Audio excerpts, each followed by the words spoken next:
The rainwater hits the sun and falls on a tent. Outside, a bunch of undead are gathered. Someone bangs on the door desperately, asking to be let in. He says he's Zhang Heng. Inside, people are hiding while he desperately begs to be saved. However, the door is being blocked by 3 guys, and one of them wonders what they are going to do. That's when a blonde girl shouts, telling them to let him in. She says Zhang Heng is a classmate, and they can't abandon him like that, so they should let him in now. However, one of the guys says that it's crazy because surely he must have already been bitten by the zombies. The blonde replies that it doesn't matter, she's the class representative, and she wasn't going to abandon her friends, so she would take responsibility for whatever happened. She points out that leaving him out there screaming for help is the same as killing a person. One of the guys grits his teeth. He turns to the guy next to him named Yi Bai and says he's going to open the door, and that Yi Bai should close it as soon as the person enters. Before Yi Bai can respond, the guy starts counting. Everyone was on edge. On the count of 3, he turned the doorknob. However, at that moment, Yi Bai was pushed by the guy who had already turned into a zombie. Everyone inside the room was shocked, and the protagonist shouted, warning that Yi Bai had already been infected. The blonde tries to run, and everyone starts begging for help. The poor protagonist uses his hand to defend himself from the bite. Naturally, he gets his arm bitten. At that moment, he starts writhing in pain and strangely begins receiving memories. That day, he lost his arm. The creatures invaded and everyone tried to escape. Soon after, the entire city had been taken over by the end of the world. A hooded man asks if he's sure he knows what he's doing. Doctor watches him and he knew he had only 2 things to do. With that, he pressed the door handle. The first was to save himself and the second was to seek revenge. Now he was back in the present. At the moment before the door was opened, after living his entire life in an apocalypse without an arm, he was back to when it all started. Outside, Zhang is banging, asking to be let in. And the blonde once again says to open the door, saying that she was the representative and wasn't going to abandon her classmates.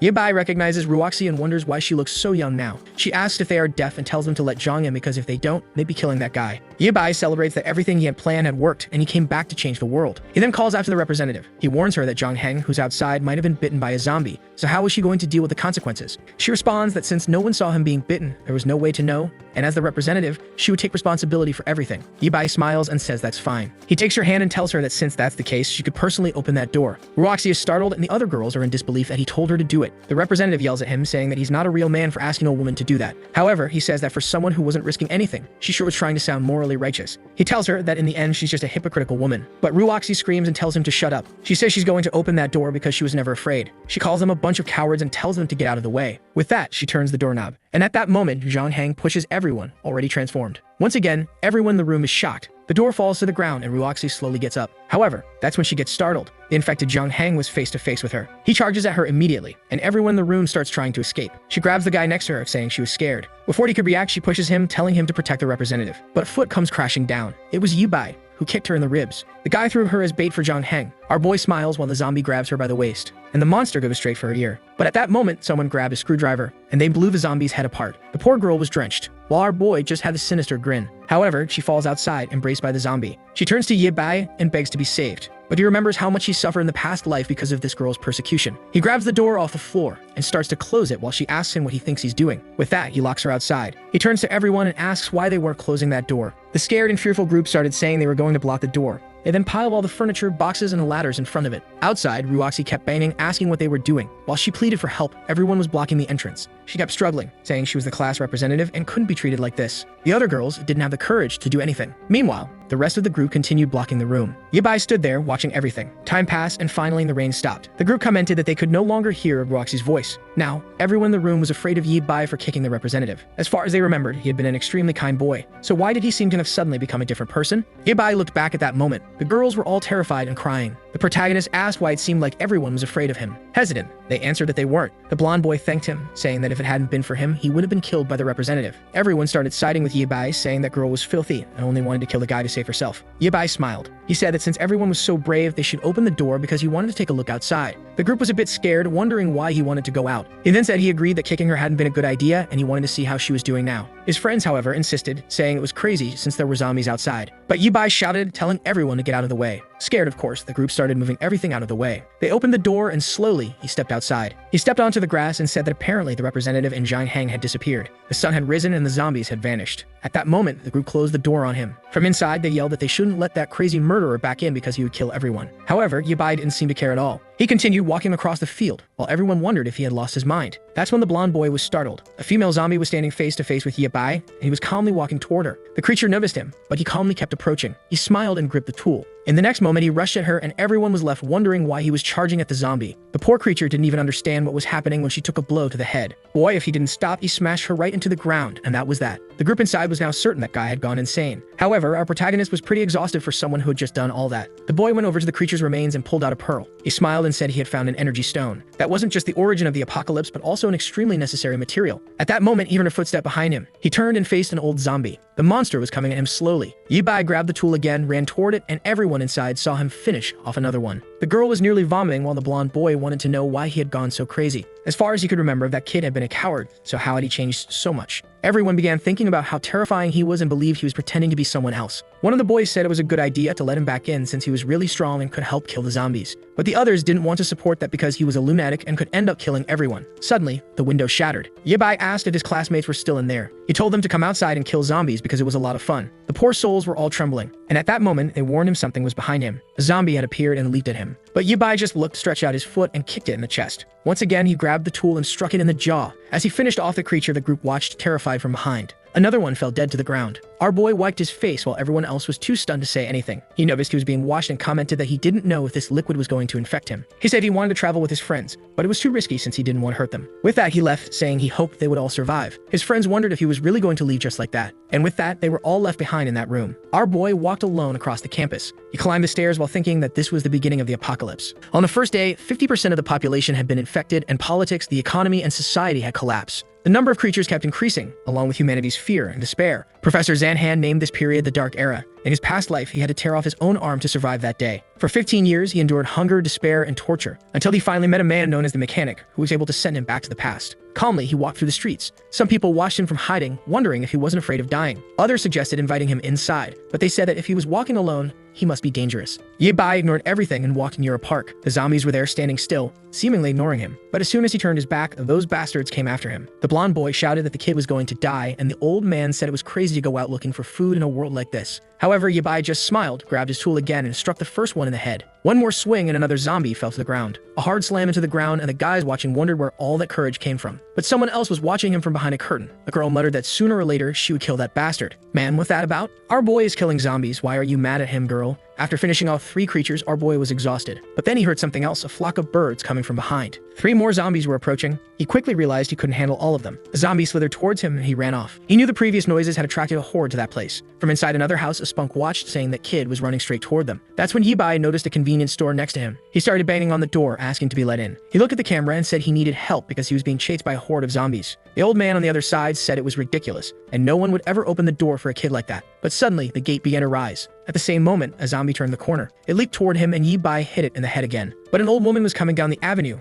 and he struck her in the face with a tool as well. He dove under the gate and rolled inside. The zombies started pounding on the door, but finally he was safe for a while. And man, what he found was a loaded base. From behind a computer desk, a little girl was watching him. Meanwhile, at the nightclub next door, Spank was watching and saying that it looked like that kid was killing everything. The guy with the mohawk turned and told Brother Centipede that a student had killed about 6 zombies on his own. The least cliche guy in the apocalypse laughed. As always surrounded by women, he said it seemed like those zombies were weaker than he thought. If a student could manage it, it obviously wouldn't be hard for them. Back at the convenience store, Yibai smiled. He looked at the counter and told the person behind it to come out because he had already seen her. Besides, she should hand over the key so he could lock the door. But the person on the other side remained silent. He let out a sigh and started groaning, saying that his wound hurt a lot and he was about to die. Suddenly, the girl came out from behind the counter. She stepped in front of him and tossed him some medicine. But man, he's cruel. He grabbed her by the arm. For God's sake, don't turn this into a romance. She looks like someone's daughter. Yibai told her to hand over the control, assuring her he wouldn't do anything. She asked what control he was talking about, but she clearly had it in her hand. He reached for it and snatched it from her grip. Immediately, she ran off in a panic. She hid behind the counter and kept watching him. Man, he kicked one of the shelves, startling the girl. He said she was an idiot for believing him when he said he was injured. Some time passed, and it started raining. Our boy was lying on the bed, exhausted. A sick little girl was tending to his amputated arm. Obviously, Yibai was in excruciating pain. After a while, she said she was done, and our boy thanked her for saving him. She opened the first aid kit and said that it was really dangerous outside, and her father had told her to stay here. He could rest there, and later she would bring him some food. With that, she left the room while he thought she was way too kind.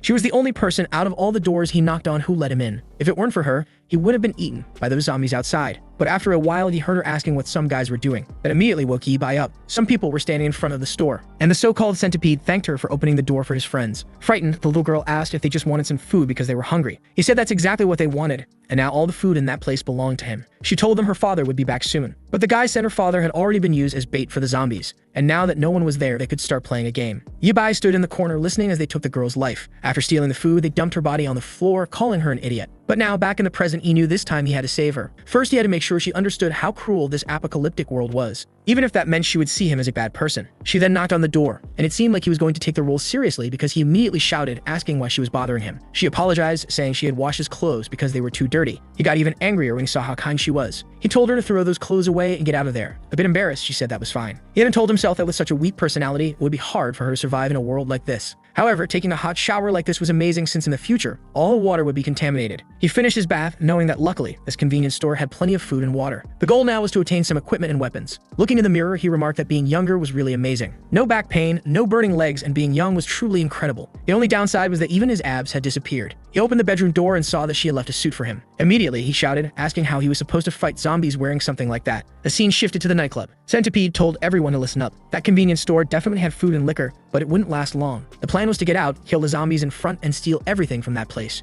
Not to mention that Maniac knew there was a cute little girl there, so it would be easy to finish everything off. He then told his brothers to go and kill the zombies so they could start the robbery. The creatures continued banging at the front of the convenience store. Meanwhile, Yi-bai approached and called the girl's attention. He told her to stop being so stupid and said he had a question. He wanted to know why she was there alone and what happened to her family. She explained that her father had gone to gather resources but hadn't returned. At that moment, he slammed the table, asking if she was stupid for letting him in alone like that. What if he had wanted to do something bad to her? How would she defend herself? Frightened, the girl said that he had said he was hurt and covered in blood, so she was afraid of letting him die out there. But once again, he shouted, asking if she hadn't noticed that he was being chased by a bunch of creatures. With a personality like that, she would just be a burden, so it would be easier for him to kill her and save himself the trouble. However, since it would be boring to be alone from now on, she would have to obey him. He warned her that she'd have to do everything he said, or he would kill her on the spot. The group from the nightclub was heading toward the zombies. Or rather, the zombies were heading toward them. They went out with courage, but after seeing the first one get devoured, they all hesitated. They began questioning whether these creatures were different from the ones the student had killed. But Centipede told them to charge ahead or he would kill the whole group himself. However, one of them ran off, saying that dying to the zombies was scarier. Centipede then grabbed him by the hair, threw him toward the zombies, and said his wish had been granted. The fool asked how he could do such a thing. While he was being devoured, the rest of the group was finishing off the creatures.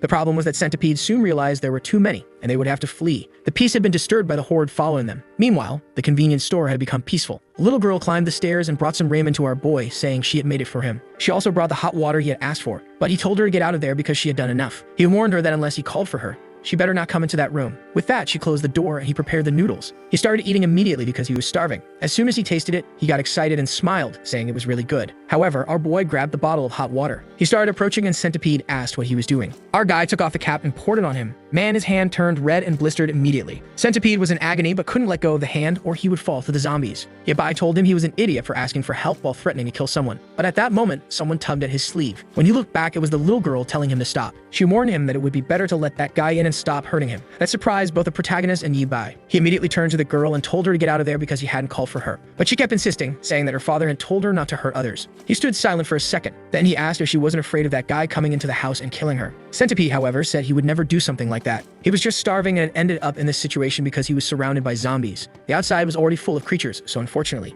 he couldn't leave anymore. Yi-bai was angry that the girl had interrupted his plan to kick the guy in the head and let the zombies eat him. Then he noticed a box cutter on the table. Centipede came in, thanking her for her kindness. But he warned that now that he was inside, this was his territory and anyone who refused to obey would have to die. Now the girl realized she had made a mistake. The sky was dark and there were zombies everywhere. A bald man and a boy were blocking the door. It was the remaining people from the nightclub, and the bald man said it was that bastard Centipede's fault for dragging everyone into this. The girls were all screaming in panic, and they didn't know what to do because now that bastard must be dead. The worst part was that the wooden door was about to be destroyed by the creatures outside. The bald man couldn't see a way to keep the place standing. He called out to the girls, telling them to come help block the door. But as he looked at them, he thought to himself that he would have liked to enjoy them more, but unfortunately, that wasn't going to happen. The only way to survive was to run away and let them die. Back at the convenience store, Centipede stood in front of Yi-bai. Smiling, he told the girl that she was cute but too naive to think he wouldn't kill anyone. However, now that he was inside, he would give her the chance to surrender and become his slave. Then he looked to the side and said he had to deal with a bastard who poured hot water on his hand first. Out of revenge, he made sure the boy would suffer as much as possible. But Yi-bai stood silently, holding the box cutter in his hand. The little girl insisted, saying that her family owned that convenience store.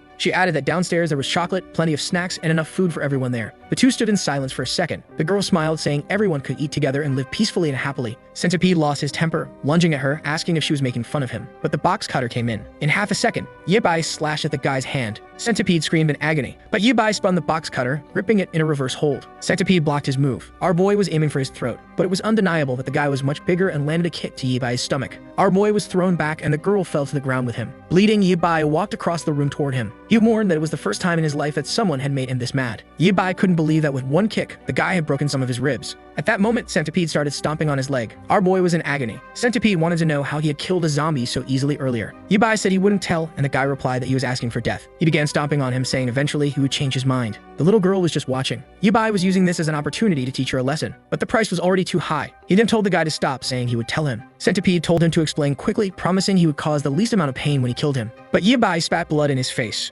Of course, this didn't make the guy happy. He threw Yibai against the wall and kicked him in the stomach again. Centipede asked if he thought this was fun and started stomping on him again. Manny told Yibai to die and hit him in the jaw. I think our boy's attempt to teach a lesson is going a bit too far. But that's when the shift finally came. The little girl whipped him across the neck. Centipede turned, asking what she thought she was doing. He shoved her hard, throwing her to the ground and grabbed the box cutter. He screamed in a rage, saying they were both going to die. But time was up, and Yibai landed a blow to the back of his neck with a stick. With that, Centipede passed out on the floor. Our boy was exhausted and could barely stand. The frightened little girl asked if he had died. Seeing the pool of strawberry juice, she wondered if she had really killed someone. Yibai then placed a hand on her shoulder. He told her it was okay because she had done what was necessary. Besides, that bastard was an evil man. Confused, she asked why he had acted that way when all she had done was try to help him. But that's when Yibai told her that bastard wasn't dead. She seemed excited and said that if that was the case, she should save him. But our boy threw her aside. He tossed her out of the room and said he had never met anyone as stupid as her. He slammed the door, muttering that this girl really made him mad. Not to mention that bastard had now dirtied his whole room. He grabbed Centipede by the leg and dragged his body toward the window. Then with a swift kick, he sent him flying to the zombies. Man, he fell to the ground like a piece of trash. And for the zombies, it was a feast and they all gathered. That's when the poor guy opened his eyes just in time to realize he had become a meal. Yibai muttered outside that Centipede was lucky he hadn't cut off his limbs first. That's when he heard another sound nearby. In the house directly in front of him, a guy was hanging, trying to escape the zombies. The kid was about to fall, trembling and shouting for them to leave him alone. Then someone called out to him. It was Yibai, asking if anyone else was still alive in that place. The guy said that, unfortunately, he was the last one. They had held the door until one of the guys let go, and then the zombies came in and ate everyone. With a trembling voice, he begged Yibai to help him so he could stay in the convenience store. But our boy told him that wasn't going to happen, and if he didn't get out of there soon, he would end up like that guy on the ground. The boy looked down and saw Centipede being eaten. Disgusted, he turned, gathered his courage, and jumped to the next ledge. The kid was at Parker King, managing to balance on the railing. He ran across it, and our boy was just watching. He was disappointed that those damn zombies hadn't managed to kill everyone from the nightclub. Time passed, but the zombies still lingered outside that place. The window was broken, and our boy opened the bedroom door. Outside, the little girl was still waiting. He asked her what she was doing there, and if he hadn't told her to go take a bath. However, she looked inside the room and saw that the body had already been dragged away. He told her not to look too much, but the guy had already gone to the first floor. The girl asked if he had escaped. He replied that in the way he had thrown the guy outside, only a god could survive. She looked a bit sad and asked why he had to kill the guy like that. Even if he was a bad person, they still had a chance to turn him around. But Yibai slammed the door above her. He asked if she was so stupid that she hadn't learned a lesson after everything that happened. No matter what she did, that guy was going to try to kill her because that's how the apocalypse was. The girl repeated the word apocalypse, saying he didn't know what he was talking about. But Yibai just walked away, saying it was stupid to waste time with her there, so he was going to take another shower. But she got up and said she wanted to talk to him. She tripped like an idiot and seemed to faint. Luckily, Yibai managed to catch her. He ran to the room and put her on the bed, wondering if she had been bitten. He didn't see any wounds, so maybe it was just a fever. He remembered there should be some medicine in that room. Now it made sense why she seemed so weak from the moment he first met her. Finally, he found the box. But when he opened it, on top of the medicine was a pink notebook. He started flipping through it and realized it was a list of blood donors. Analyzing the girl's condition and what was written there, he started to understand. It seemed like the kind of medical notebook. He wondered what she had and kept flipping through it. Her name was Yo Yor, and she was 14 years old. On top of that, she had leukemia. He lifted her shirt and began to understand why she had so many band-aids on her body. Perhaps because she had received donations, she always wanted to help people too. But unfortunately, that kindness she wanted to show to the world no longer existed. That's when he reached into his pocket and saw that he still had the apocalypse essences. He didn't know how effective they would be for this particular illness. But night was falling. Outside, the area was still full of creatures. Fortunately, the night was calm, and after some time, the sun began to rise. The zombies were all standing still, but for some reason, the sun caught their attention. Sometime later, Yibai woke up. He had fallen asleep on the table and was freezing. But he soon noticed he was being watched. When he looked back, he saw Yo-Yor standing behind the door. He found it strange that she was already up and asked if she was feeling better. She didn't answer for a second. Before she could say anything, he told her to go ahead and prepare some coffee. As she left though, he told her to wait a second. He told her to gather some tools and food because they were going to head out to look for her father. Yo-Yor seemed a bit confused and asked if they were really going to do that. Yabai replied that yes, they were, especially since she said her father had gone out to get supplies, so they couldn't leave him out there. This annoying girl only complained, saying her father told her to be a good girl, stay in the store, and not go out looking for him. The protagonist then asked how long her father had been gone. She lowered her head and said at least 3 days. He then asked how long it usually took. She replied that it was normally half a day. He then told her to use her brain and ask herself why he hadn't come back yet. But she yelled, saying that nothing had happened, because 3 days ago he shouted that he was already on his way back. However, our boy was cruel and asked if she had received any other messages in the past 3 days. He could have been bitten by zombies or fallen into a trap and might be waiting for rescue. Shouldn't they be out there trying to save the guy? But she lowered her head again and said her father told her not to leave, no matter what happened. Our boy got up angry and said she was an idiot. He asked why she wasn't willing to help her father, who might be in need of assistance. Why was she so eager to help that criminal earlier but didn't want to go out and save her father now?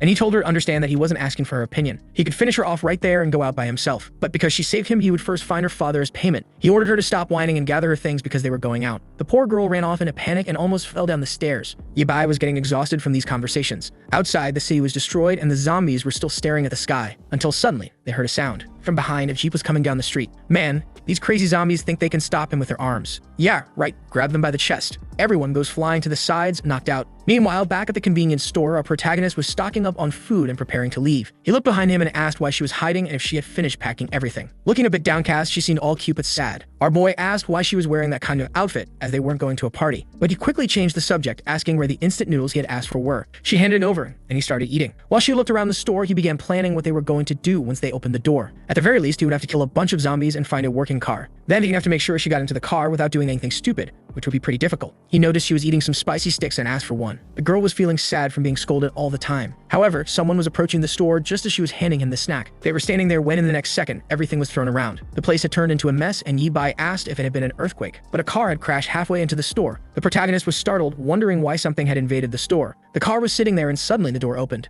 A man in military gear got out and started laughing. A bald, chubby guy said he was lucky to find a convenience store. He kicked a zombie and stomped on it, saying that a good zombie was a dead zombie. He headed toward the store, saying it was time to fill his belly. As soon as he walked in and saw a bunch of snacks, his eyes lit up. He immediately crouched down, licking his lips, saying he had found his favorites. The city center was empty, so he came out to this deserted area and apparently got lucky. But that's when the box cutter appeared. Yibai warned him to drop everything he was holding and not to move. The last insect that had come in had already been disposed of and he wouldn't hesitate with another. But in that moment, the chubby guy moved and threw snacks at his face. Yibai closed his eyes for a second, and the guy grabbed the stash and bolted. He ran back to the car and slammed the door shut. But man, Yibai showed up at the window and wasn't going to let him escape that easily. He called the guy a filthy pig and told him to die. Just as the box cutter was about to do its work, the guy begged for forgiveness, saying he surrendered. But of course, that's when Yo-Yor told him to stop killing people. She awkwardly said that and saw both of them staring at her. She awkwardly explained that she didn't want him to die because he caused damage to the store, so someone had to pay for it. Yibai just observed while the chubby guy trembled. He made his sinister grin and said she was right. He turned to the chubby guy and told him he would have to leave the car as payment for the damage to the store. He immediately told Yo-Yor to bring her bags and load up the car because they were leaving. She agreed, but then noticed something. The chubby guy apologized, saying he only destroyed the door because he was starving and didn't know they were inside. Then Yo-Yor stepped outside with her bags and was startled. There was a horde of zombies approaching because of the crash. The chubby guy was scared, wondering why there were so many, especially since he had just killed a bunch. Yo-Yor quickly jumped into the car. He closed the door and the chubby guy told them to buckle up. He immediately floored it because several zombies had lashed onto the car. He gripped the seat as the truck ran over everything, and the chubby guy hit the gas hard. Man, he was tearing through the city, but the bastard seemed to be enjoying it. He was even drifting like he thought he was in Fast and Furious. Yibai told him to drive properly or he was going to get a nice slash to the neck. The chubby guy tried to explain that they needed to kill the zombies first, or they wouldn't be able to get through. But that's when our boy asked Yo-Yor what address her father had gone to for supplies. She said that in his last call, he was heading to the Fudong supermarket. The chubby guy said that place was crazy since it was always packed and must be crawling with zombies. But Yibai told him to stop whining and just drive, or he'd be the one to die there. They seemed to escape the horde, and the chubby guy said if things got boring, you could turn on some music. At least on the road, they could calm down a little. The zombie lying on the ground with a branch in its hand grazed its arm. As the car approached, man, the chubby guy had no mercy and ran right over it. As he sang along to some music and ate candy, he plowed through everyone. Clearly, this bastard was enjoying the whole process, and Yibai told him to be quieter because he wanted to rest a bit. But the chubby guy said not to worry, as the car was very tough, so there was no problem. Yibai, however, raised the box cutter and asked if he wasn't going to listen. At that moment, everything went silent and he stopped the car. Our protagonist told him that he didn't order him to stop the car, just to stop making noise. That's when the chubby guy realized the gas had run out. Yo-Yuer and our boy scream in frustration. He cursed the bastard, who apologized, saying he forgot there wasn't a gas station nearby. He started eating frantically, saying that if he was going to die, he might as well die with a full stomach. Yo-Yuer, on the other hand, began to hear some noises approaching. A huge zombie appeared right in front of her window. The car had stopped right in front of a park, and the horde of zombies was starting to surround them. The protagonist knew that even if the car wasn't destroyed, they were going to die trapped in there. But that's when a knife behind his seat caught his attention. The zombies were banging on the window. Suddenly, someone kicked the door, sending it flying off. Yabai calmly stepped out, and the zombie came toward him. He pulled out the machete and slashed through another one. Inside, Yo-Yuer was terrified, watching everything. But our boy was celebrating, saying the blade was sharp. Another zombie approached, and he remarked that for amateurs like these, this kind of weapon was more than enough. He landed another strike, and 2 more approached. He glanced to the side, kicked one in the chest, and finished off the other. The chubby guy inside the car was stunned, watching everything. Another large zombie fell to the ground. He couldn't believe that this student was so strong. Even Yo-Yuer was impressed. Yabai banged the handle of the knife on the car and told the chubby guy to get out. The chubby guy was terrified, but our boy warned him that if he stayed inside, he'd die sooner or later anyway. There were other cars outside, so maybe they'd be lucky enough to find some gasoline in one of them. While he dealt with the zombies, the chubby guy was supposed to start collecting some gas. He reminded him that he had been sitting the whole trip, so he better know how to handle a vehicle. Yabai told Yo-Yuer to stay in the car and not leave, as it was too dangerous. Yabai then told the chubby guy to come with him. The chubby guy, still not mentally prepared, said they needed more time. But in the next second, Yabai had already killed the first zombie. The poor chubby guy couldn't believe that this boy had no fear at all. Yabai moved on, slashing through another one. He looked back and told the guy to hurry up. But then the chubby guy remembered that there were some gasoline canisters in the truck bed. He realized how useful Yabai was and wanted to make better use of him. Yabai killed another zombie. He looked back and asked what the guy had said. Embarrassed, the chubby guy said he had been in shock and forgot. But if they waited a little, he'd fill up the tank. Yabai told him to wait and do that later. The chubby guy was confused. Our boy said he needed help collecting something. He opened his hand, revealing a green pearl. He explained that they were found in the brains of zombies, and while he killed them, the chubby guy was supposed to collect them. The poor guy, who had never done anything like that before, started sweating. But Yabai said it was easy and showed him how to do it. He quickly demonstrated the process and asked if the chubby guy understood. Obviously, the guy said it was too disgusting and he'd rather stay in the vehicle. Yabai warned him that if he went back to the vehicle, he'd end up as ground meat. The chubby guy then asked how he was supposed to do it without a knife. Our boy told him to use his hands, saying he was going in,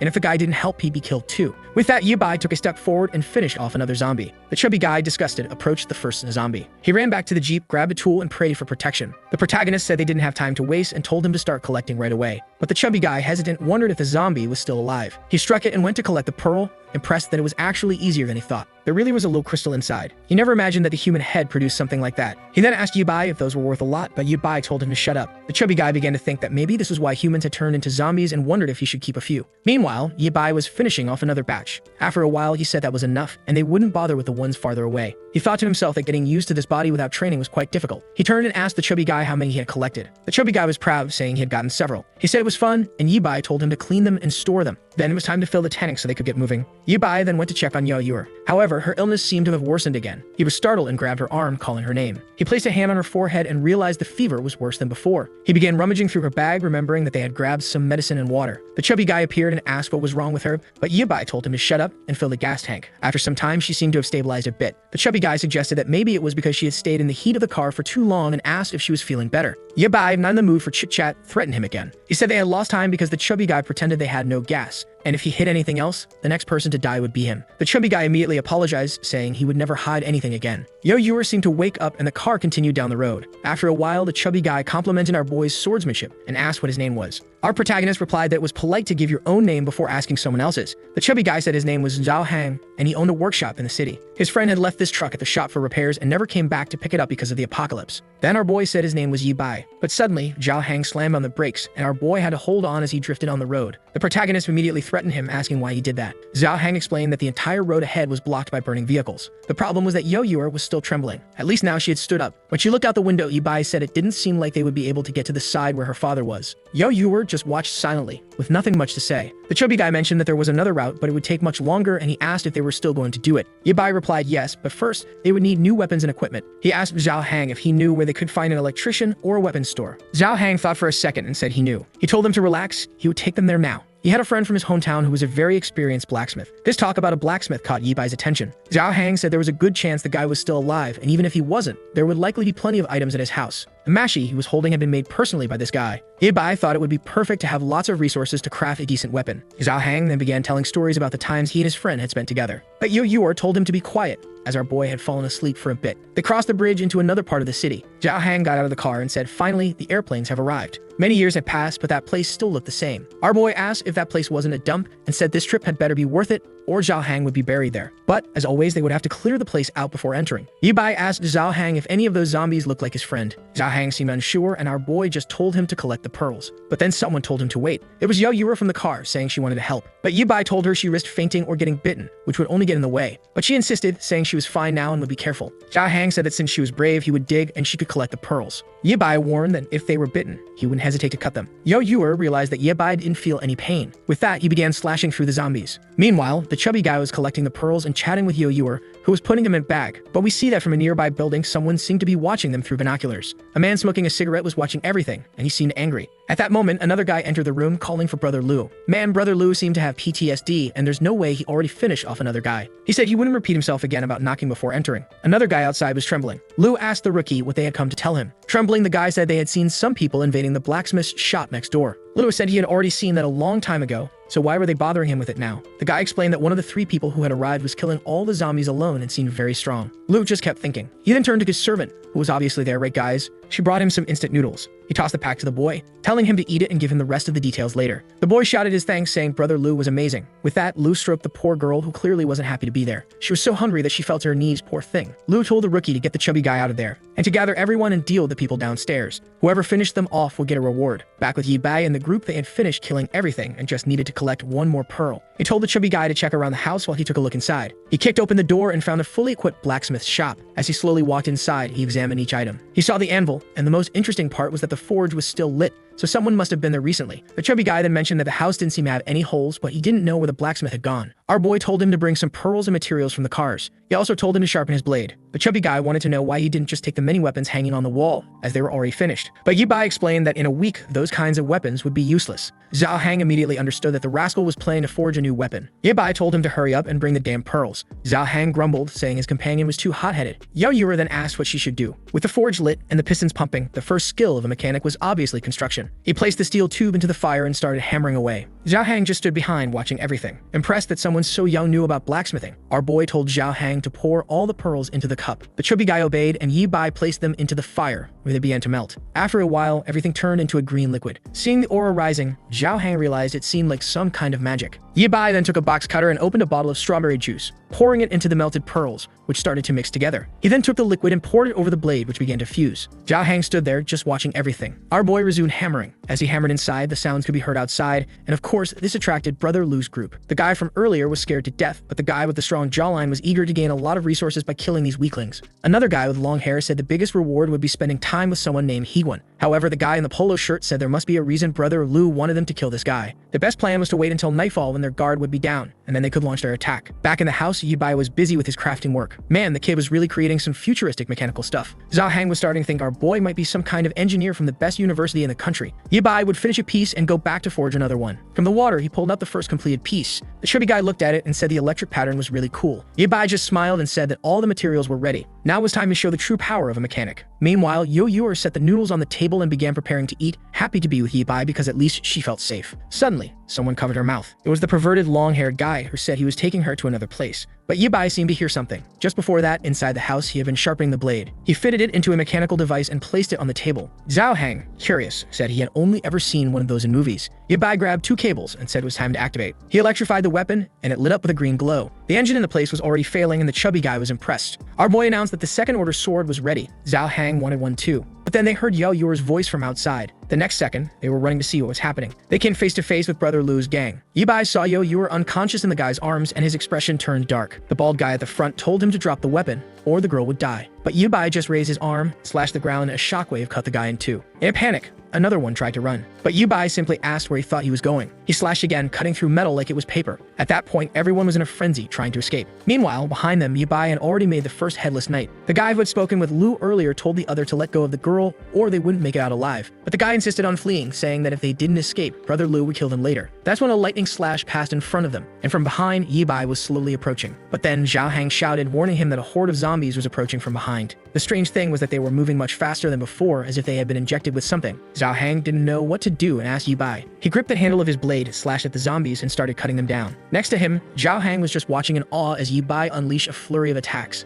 The problem was that, obviously, the two bastards were getting away. Zhao Hang then pointed out that they were running toward that building. Yi Bai said, of course, and told the chubby guy to stop standing around and chase after them with the vehicle. The chubby guy scrambled into the car, saying he understood. As he sped away, he saw that Yi Bai was still dealing with a lot of zombies. The mission to save the beautiful damsel now fell to him. The guys heard something behind them. Of course, it was Zhao Hang's car, and they jumped into the bus. Zhao Hang hit the brakes and saw they had arrived at what looked like the base of those guys. He got out of the car, not knowing what to do since the entrance was blocked by the bus. While the two from earlier flowed with Yo Yuer, other guys inside the building watched him through the windows. Seeing that he was just a lone chummy guy, they thought it would be easy to deal with him. They got off the bus and told him to leave the car there or everyone in that building would end up roasted. Zhao Hang said he wasn't afraid and told them to come at him. The guy in the cap ran at him, boasting that he had killed more people than Zhao Hang had eaten chicken. Man, considering Zhao Hang's size, that was a bold statement. But Zhao Hang just readied himself and said they were looking for death. That's when the green crescent moon slashed through, and of course, the guy was split in half. Man, the bus behind him was shattered as well. Zhao Hang was amazed that our boy had already killed all the zombies. But Yi Bai just ignored him and told him to follow. They were going to save Yao Yuer. He prepared another attack and sliced the bus in half completely. From behind the pillars, a bunch of guys were getting ready to charge at the two. Yi Bai, with mirrors of steel, was walking out in the open. Seeing that Yi Bai was a fool, one of the guys threw a knife at him. But the boy, a true apocalyptic warrior, sensed the blade and easily blocked it. He slashed back and another one was down. From behind some crates, a guy threw a Molotov cocktail. But Yi Bai dodged it with a quick dance step and sent another green crescent slash. Then someone fired a gun. Luckily for Yi Bai, he was like Neo from the Matrix and narrowly dodged the bullet. Brother Lu, watching, remarked that Yi Bai seemed brilliant. He said he was interested in knowing how Yi Bai was so strong and asked if he wanted to drink something with him. He tried to explain that he liked talented people like Yi Bai, but Yi Bai just raised his blade.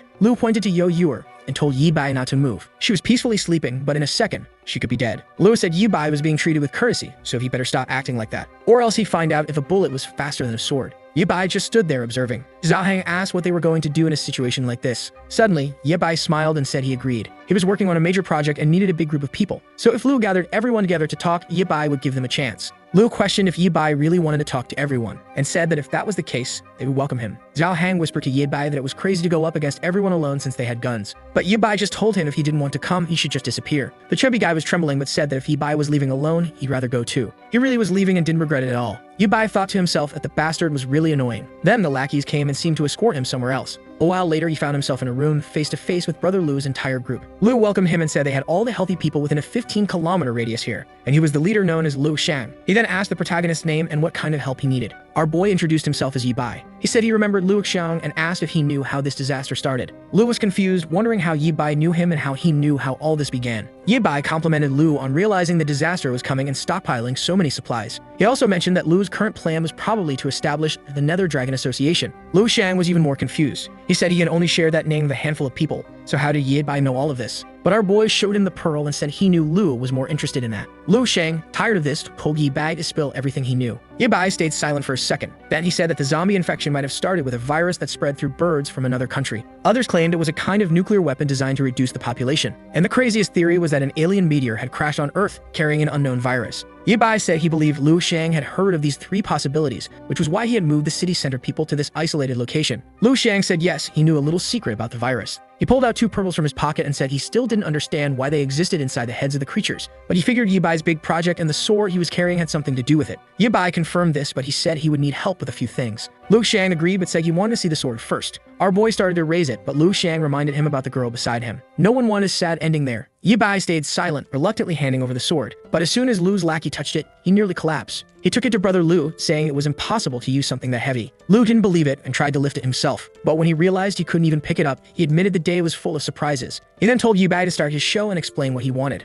Our boy explained that in this apocalypse, as soon as someone started getting infected, a pearl began to form in their brain. At first it was a dark pearl, but the longer it stayed inside the zombie's head, the more energy it accumulated. The energy inside the pearls could adapt well to the human body and could also be used to make powerful weapons. Lu was intrigued by the idea that the pearls could adapt to the body. He asked if it was possible to consume them to keep getting stronger. Yi Bai said it was possible, and most people ended up becoming zombies. Lu wanted to know what happened to those who didn't become zombies. Yi Bai just told everyone to watch. He would show them once. The first step was activation. He connected the 2 power cables, creating a green energy. It spread throughout the room, and the generators caught fire. With that, a blackout occurred. Lu immediately asked what was going on. But in the same moment, Yi Bai grabbed the sword. He lunged toward Lu and slashed at him, but the blade missed its mark. He countered with a quick shot, but Yi Bai dodged it. Yi Bai tightened his grip on the blade and made a clean cut through the guy. The trembling man admitted he had been careless. Our boy simply said that the damn Nether Dragon gang would die here today. In the future, they would become famous for the weapons they would create and the slavery system they would establish. But before any of that could happen, he was going to annihilate everyone. Another slash and more bodies were left in pieces. The entire floor was destroyed. Yibai felt relieved that Yaoyuer was still asleep. He gently stroked her, thinking that although the apocalypse was cruel, he didn't want her to witness such scenes. But suddenly, someone appeared at the door. Yibai turned and saw, of course, the coward Zhao Hang,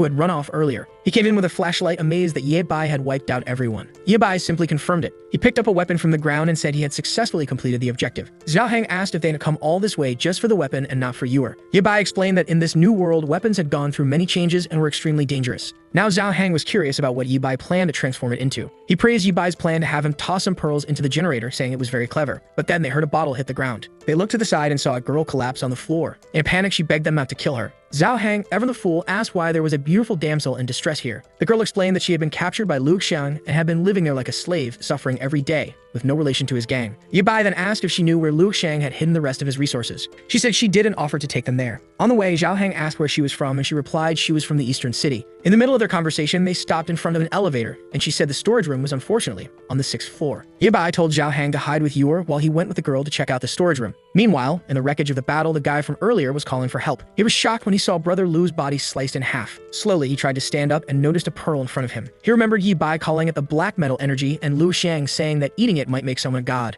Desperate and with no other options, he swallowed it immediately. His pupils contracted and veins bulged all over his body as he began to writhe in agony. Thunder struck outside as Yaoyuer woke up in the room. She asked Zhao Hang where they were, and he told her to calm down. He explained that she had been kidnapped earlier, but he and Yibai had already saved her. At that moment, Yibai entered the room seeing that she was awake. Zhao Hang asked if they had found anything valuable, and Yibai confirmed they had, but it would take until tomorrow to move it all. Zhao Hang then asked where the girl had gone, and Yibai explained that when he went into the storage room, she started running away. He found it strange that she ran off, especially since it was raining outside. Yibai simply told him to forget about her because he needed to sleep and rest, as the streets would be crawling with zombies now. The scene shifted to a girl taking a shower. She was calmly relaxing when a man appeared, saying that since she had mutated and was in his house, she needed to understand that nothing was free. He started trying to open the door, telling her that besides her body, she had nothing to offer. She began screaming for help, but the man said that with the rain outside, no one could hear her. But then the door cracked open. The man was startled and went out to see what happened. But boy, he made a big mistake. The girl heard a scream, and upon checking, saw that the man had been killed by a gigantic creature. The fool was thrown against the wall, and the blonde girl screamed in terror. The creature stood still, staring at her. It began to reach out its arm, and in her desperation, she begged it not to come any closer. The monster paused for a second. It saw itself in the mirror and collapsed to the ground, saying it wasn't a monster. It began asking why it had transformed like this. The creature pounded the floor, saying it didn't want to stay like that. The blonde, confused, asked who he was. He explained that he had been shot but had consumed a zombie pearl, and his body had started to mutate. The blonde was perplexed by this talk of humans transforming by eating the black metal from pearls. The guy said that someone named Yibai had explained this to him, saying he had taken the pearl from a monster's head. The blonde seemed to recognize the name and ran toward him,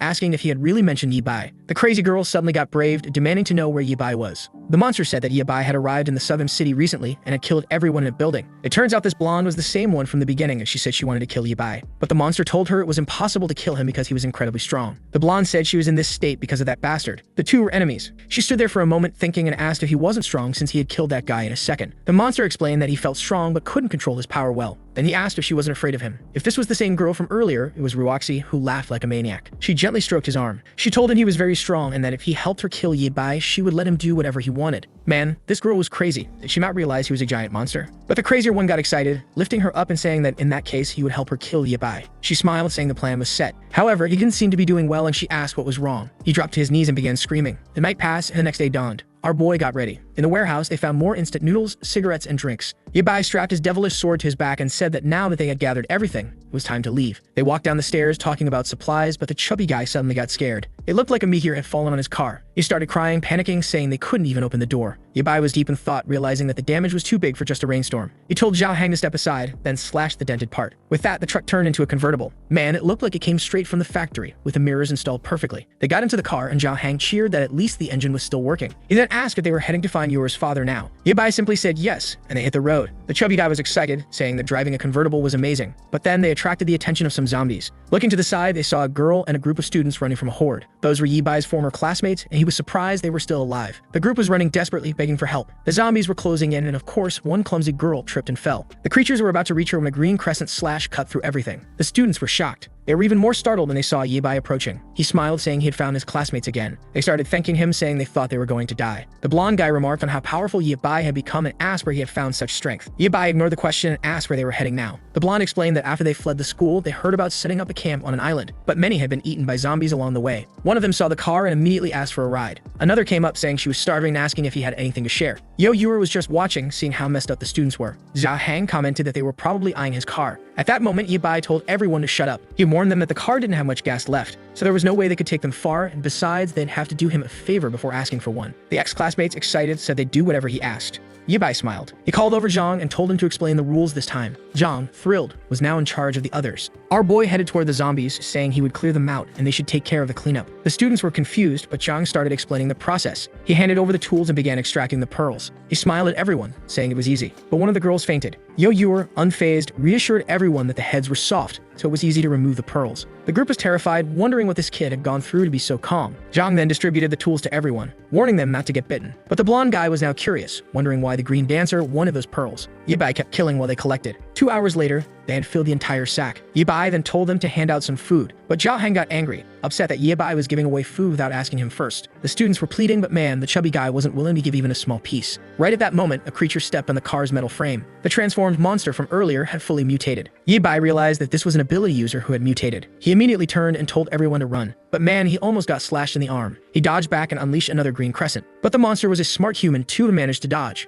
Then, out of nowhere, someone started clapping. That damn low-cut queen had finally found our boy. Yibai was furious when he saw Ruoxi. The students were confused, wondering why their class representative was there. Ruoxi said she had survived in every way possible, just so she could one day watch Yibai die. She immediately ordered the creature to kill him. Yibai couldn't understand why the creature was siding with the low-cut queen. The monster came at him, leaving him no choice but to fight. Yo Yura called out to him, and suddenly, a fireball hit between the two. On the roof was another creature, a flaming, long-haired zombie. And suddenly, the scene shifted to a ship in the middle of the sea. A guy was smoking a cigar, saying it was peaceful there because zombies couldn't fly. They were planning to live there peacefully, gradually collecting resources from other boats. Or not really, because one of the boats just exploded. The fools were terrified, and here came the flame-haired zombie. The two screamed, but it was too late. They were already gone. Back to the present, the creature was standing on top of the building in front of them. Both our boy and the transformed monster were staring at it. Yibai knew it was another transformed ability user, and even worse, an elemental. Ruoxi had no idea that elemental creatures existed, and she asked her monster if that thing was a companion of his. He responded that he didn't know, but right then, the flame monster jumped off the roof toward him. The creature grabbed him by the neck, and everyone could see that it wasn't a friend. Ruoxi's monster tried to block the flame creature, asking who she was and why she was attacking him. She planted her foot on his stomach and kicked him hard, sending him crashing into a car. Then she turned and blasted him with a wave of fire. Poor Zhao Hang was crying, devastated that their car and food were gone. But Yibai told him to stop worrying about that and start running.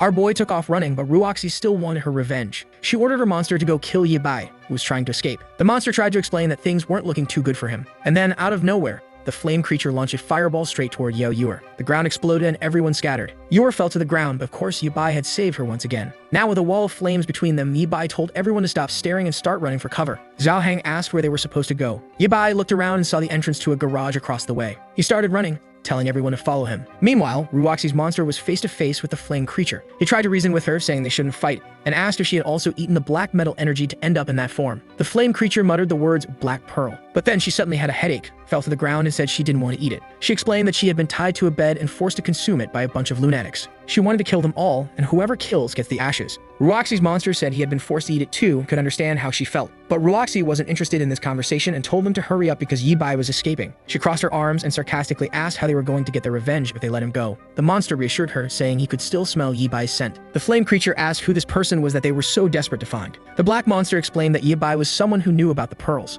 Maybe he also knew how to turn them back into humans. The flame creature, thoughtful, said that if there was a way to become human again, she'd join them. Meanwhile, our boy was running with his friends, but suddenly, a car came flying and exploded in front of them. Following the scent, the creature easily tracked them down, saying their fight wasn't over yet. He knew that Yibai understood the secrets of the cursed pearl, so he had better start talking and not try anything funny. Yibai realized he couldn't avoid a fight with the monster. He told Zhao Hang to run with Yor while he stayed behind to buy them some time, but they soon ran into the flame creature. Zhao Hang said that, unfortunately, they were surrounded. Ruoxi laughed, sitting cross-legged on top of the car, saying there was no escape now. Yibai was getting tired of this damn woman. He told his friends to hide and not get close while he dealt with the creatures. The black monster came charging at him. Yibai braced himself and dodged backward. Then he pulled out his Glock and fired. Ruoxi the fool got hit in the shoulder. She screamed in pain. The black monster was confused. He thought Yibai was going to shoot him. And if you thought her boy was done, you're wrong. He fired another shot into her stomach before the monster jumped in to protect her. Yibai followed up with a green slash, and the monster had to throw himself in the way to shield her. Just then, the flame creature attacked from behind. She ignited the area, but Yibai dodged to the side. Man, she sent a firestorm his way, but he managed to deflect it with his sword. Meanwhile, Yao Yuer and Zhao Hang were watching. Yuer pulled a hatchet from her bag and threw it at the flaying creature, but it just bounced off her head without doing any damage. The creature turned around and Zhao Hang asked what she had done. But with that distraction, Yi Bai almost landed a blow on the creature's head. However, his real target was the pipe above, which burst and sent water raining down on the flaying creature, extinguishing her. With that, Yi Bai seized the opportunity and slashed her. She screamed in agony for a second, but Yi Bai pulled back his sword and almost hit her foot. The creature tried to flee, and Yi Bai was face to face with the black monster again. The monster warned Yi Bai that he would pay for this in the future. Worn out, the two creatures fled the scene. Man, Yi Bai made them all run away. But exhausted, he fell to his knees.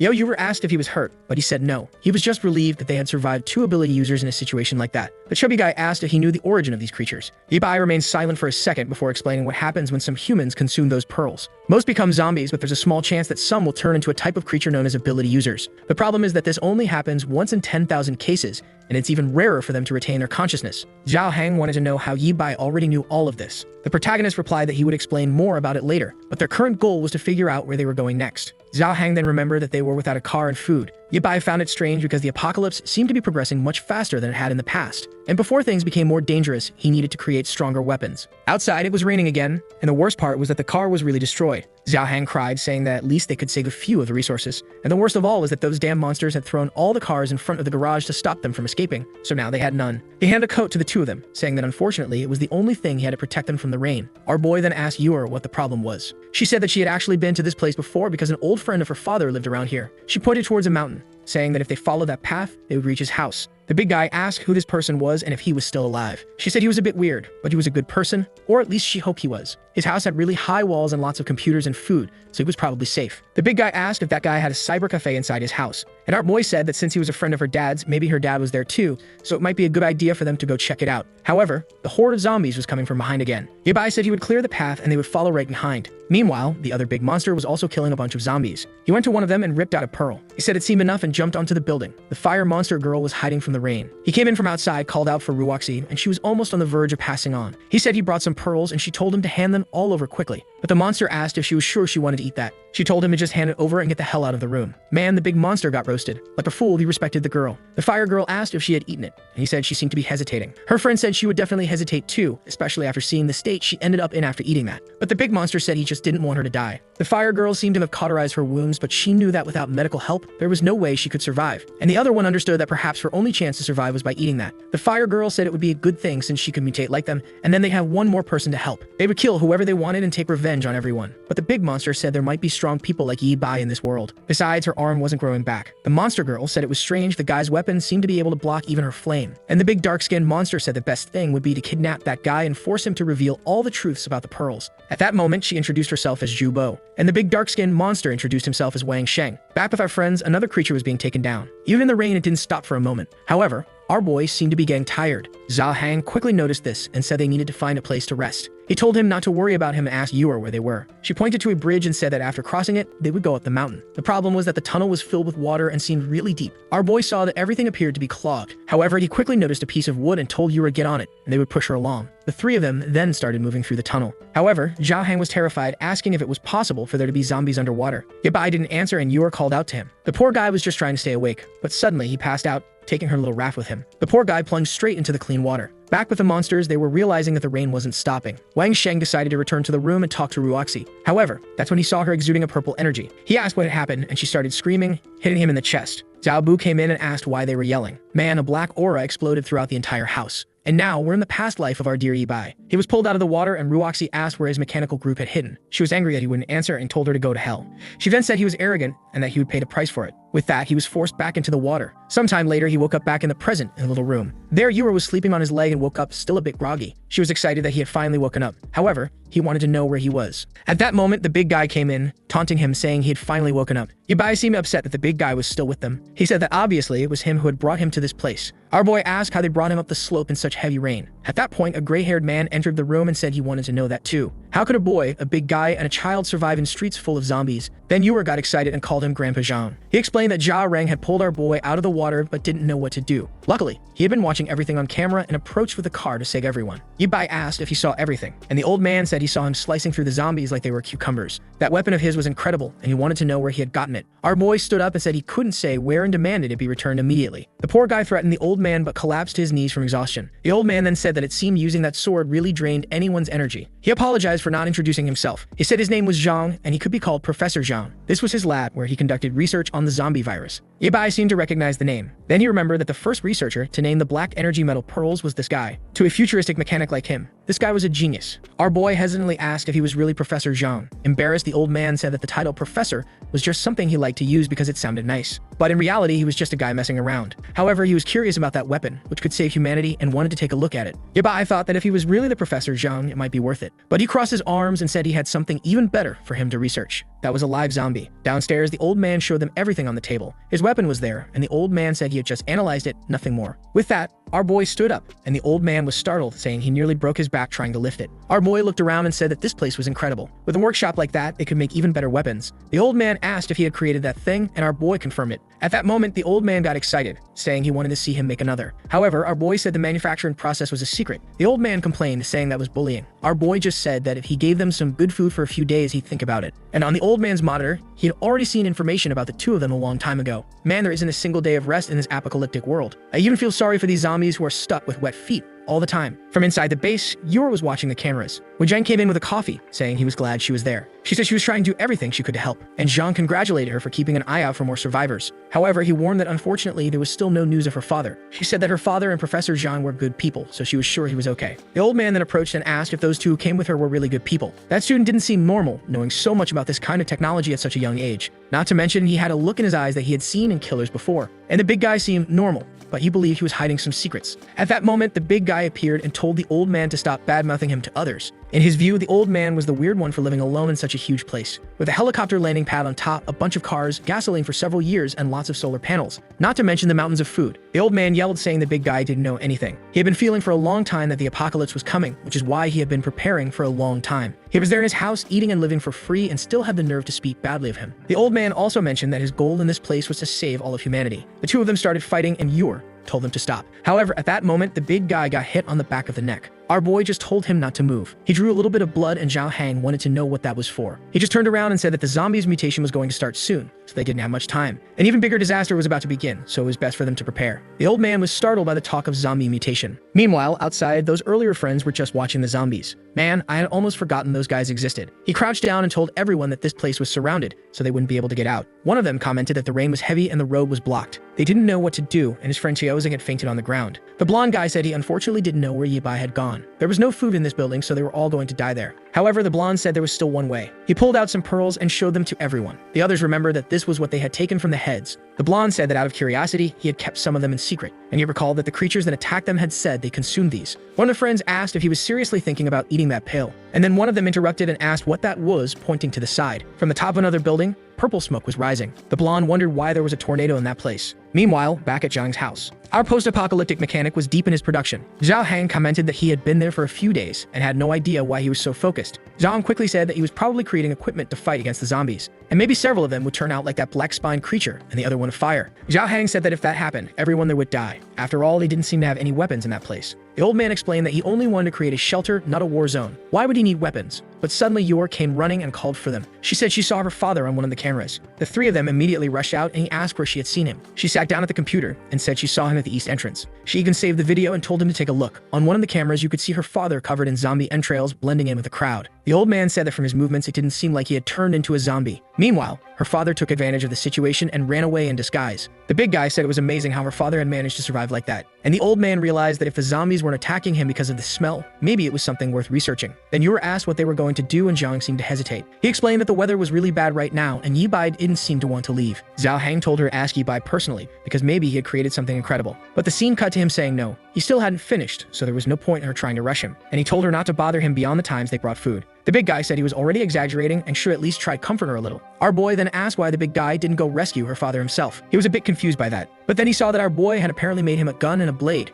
Yibai explained that he had put his blood on them so he could use them. The big guy hesitated but managed to lift them much more easily than before. Yibai explained that these weapons with crystals could read his thoughts. However, just like how he controlled those light blades, he should be careful or he could run out of energy. Zhao Hang got excited, saying he had written everything down. Then he asked about the gun he had picked up and our boy confirmed it. He explained that to fire it, you first had to wait for the gun to generate energy. The bullets were strong, but you had to aim carefully because you couldn't fire too many times. Zhao Hang got excited, saying this thing looked like a laser cannon. He ran out, saying he couldn't wait to test all of it. He ran out of the base into the rain, aimed upward, and shot a laser into the sky. He immediately started shouting that it was incredible. He prepared the blade, made a cut, saying that now he had the same power as Yi Bai. The old man was furious at the big guy for experimenting with everything, and Zhao Hang was thrilled, saying he was now invincible. He put on his boots and raincoat, saying that regardless of what zombie came, he could take them down. He looked at the camera and told Yuer not to worry, that he would bring her father back in one piece. She was a bit worried and asked if he could really do that. The old man said that for now, they could only watch to see how long he'd stay so confident. He was wearing a headset, getting directions, and the old man explained that he had to go through the east. Unfortunately, that was the path toward the mountain, where there were no cameras, so he had to be careful. Zhao Hang told the old man to shut up, saying he could handle it. He follows the path and soon gets excited when he sees a bunch of zombies coming his way. The creatures advance and he smiles, saying it's time to test his friend's gift. He unleashes the famous green crescent slash, cutting everyone in half. He starts shouting that he's too strong now and afraid of no one. However,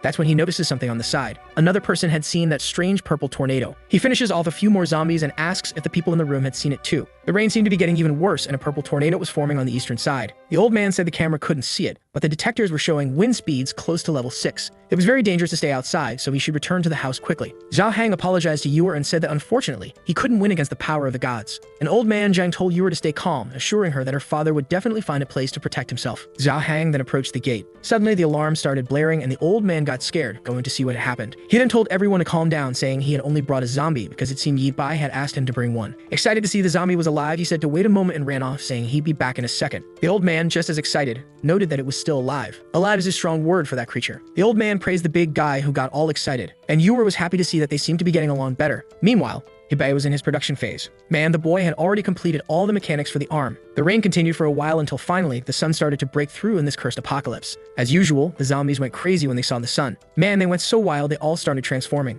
Out of nowhere, the creatures turned red and began jumping onto buildings. There was a poor little girl all happy that the sun had come out, until one of the big ones showed up and the creature was face to face with her. Her father heard a scream and immediately went to see what had happened. The whole family became a meal. Now the zombies had really evolved, jumping and invading everyone's homes. There was no longer a single safe place in that building. The schoolmates of our boy were fleeing in desperation. One of them was about to be captured, but the zombie got hit on the back of the neck. Man, someone hit another one in the head. The albino appeared. He pulled out the pill and looked at his friends. They immediately recognized Feng, the blonde who had been thinking about eating the pill. The scene then shifted to the street, where a bunch of zombies were running. They were all lined up, and atop a building was dear Ruoxi with her 2 zombies by her side. Jiaobo remarked that it was amazing how they were moving so orderly. Ruoxi laughed. She said she had been suffering for many days and wanted to know if they had found Yi Bai's location. Wang Sheng said he was in a house on the mountain that looked like a research lab, and it would be easy to get in and kill him. Ruoxi, however, said that wouldn't be any fun. She wanted to make sure he knew exactly who was behind his death, and before that, she wanted him to feel the despair closing in. Back at the house, Zhao Hang and Yuer were about to leave, but then they heard an alarm and Zhao Hang asked what that sound was. The old man immediately told them not to go out because something very big was coming, and strangely, a bunch of zombies was gathering in the city. The weirdest part was that they seemed to be coming straight for them. Zhao Hang, scared, asked how many there were. The old man said there were at least 1,000. The big guy was confused and asked if they were the last humans alive in this place. The old man replied that he had no idea, but it would be best to inform Yi Bai about it. The big guy ran off and banged on the door, calling out to our boy, saying that over 1,000 zombies were coming. Our boy said the professor had already told him. The big guy, excited, asked if he was ready to kill them all.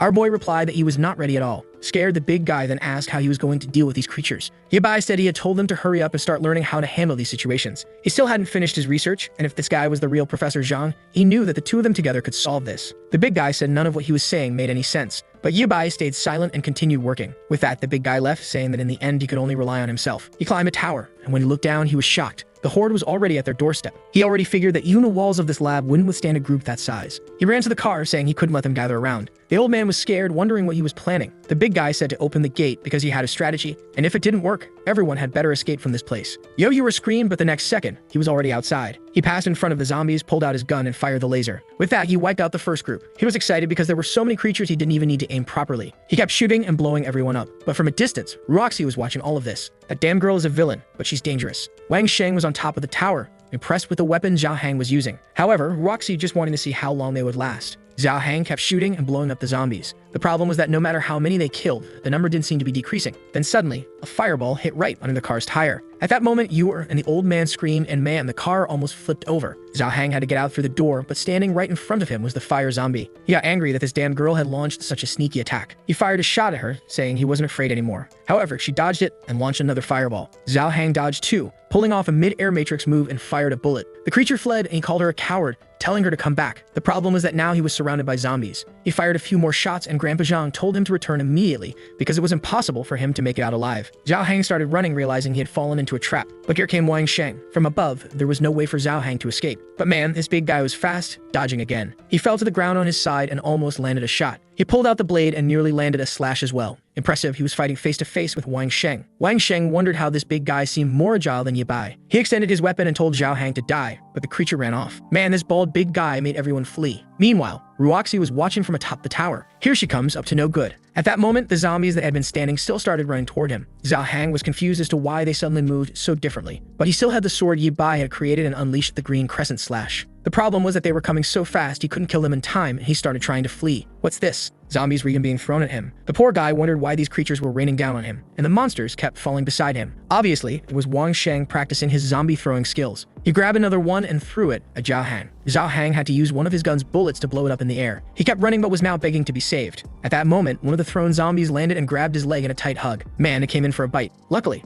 Zhao Hang managed to slash it. The problem was that he had fallen to the ground. Now there was no time to get up, so his only chance was to land a shot. But then a green light appeared. An energy wave swept through everything in front of him. A second cannon shot passed by. Wang Sheng and the other one looked, trying to figure out what was happening. Ahead of the zombie horde, there were flashes of light rising. Another barrage passed by, and then came a massive punch like something out of Transformers. What's this? Man, our boy turned into Optimus Prime. The kid had built claws and legs. He was fully equipped. Wang Sheng got all excited, saying he had finally arrived. The old man celebrated, saying the boy was amazing. The big guy was impressed by all the armor our boy had built over the past few days. But Ye Bai told him to focus because the enemy was nearby. He ordered him to go back and kill the zombies on the right side. Meanwhile, he would handle the ones on the left until the main creatures showed up. Wang Sheng said that with him here, he was confident they could win this. Immediately, he went back to blasting the creatures. Ye Bai looked around and even activated a booster on his robot. The kid took off flying, activated his giant Optimus Prime hand, and smashed everything. Man, this kid had become insanely strong. The big guy was impressed, saying he had gotten just a bit too strong. At least after killing so many zombies, they were sure they have plenty of pearls to produce more weapons. Excited, he went back to finishing off more zombies. That damn Ruoxi was still watching from afar. Wang Sheng, scared, said that with this new power, there was no way they could get close. She got angry, saying the damn boy thought he was safe just because of that armor. Obviously, she wasn't going to let that slide. Another punch smashed into the zombies, crushing more of them. The laser fired forward as the old man watched on the screen. He was impressed, saying that the boy's exoskeleton was something that shouldn't even exist in this era. He couldn't even imagine how he had used all those scraps of metal he had abandoned to create something like this.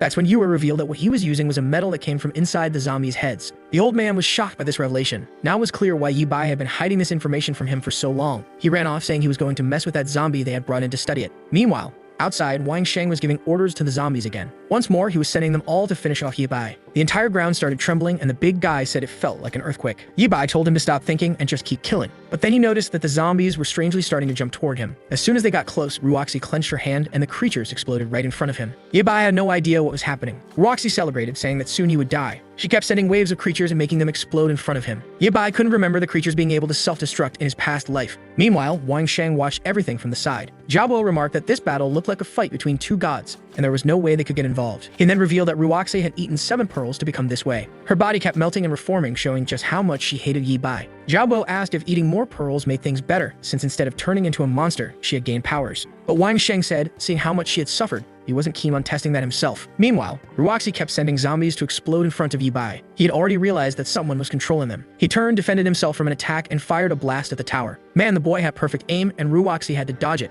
Wang Sheng yelled for her, and like a fool, she almost fell. But she managed to float in the air. Then she got startled. Ye Bai was already right in front of her with Optimus Prime's giant hand. He blasted another shot, and she pulled zombies to shield herself. Man, she made a barrier of creatures, but I think they're all about to get swept away. She kept commanding the creatures, but at that moment, he leaped over and went in for a punch. She barely dodged, moving to the side, and Ye Bai opened his giant hand once again. She went in for the 1v1 and activated hers too. But man, she took a hit to the mouth. The poor girl got launched far away, and before she could react, she was pinned to the ground. Optimus Prime 1, Waifu 0. Ye Bai remarked that to have survived those bullets, she must have consumed the pearls, and he asked how many she had eaten. She didn't seem to respond and activated her power in her hand. But then came the stomping blow. Man, it's better if you don't try anything else, warrior. She started screaming in agony, but he said that in their past life, she had also made him lose an arm, and today was the day she would pay for it. But then he heard a sound nearby. Wang Sheng came running desperately, shouting at him to let her go. But Ye Bai just opened his giant hand and fired a shot. The monster managed to dodge and started circling him. He took advantage of the opening and jumped over. But our boy didn't hesitate and struck Wang Sheng's arm with a hand holding Ruoxi. With the other hand, he activated the laser and hit him right in the chest.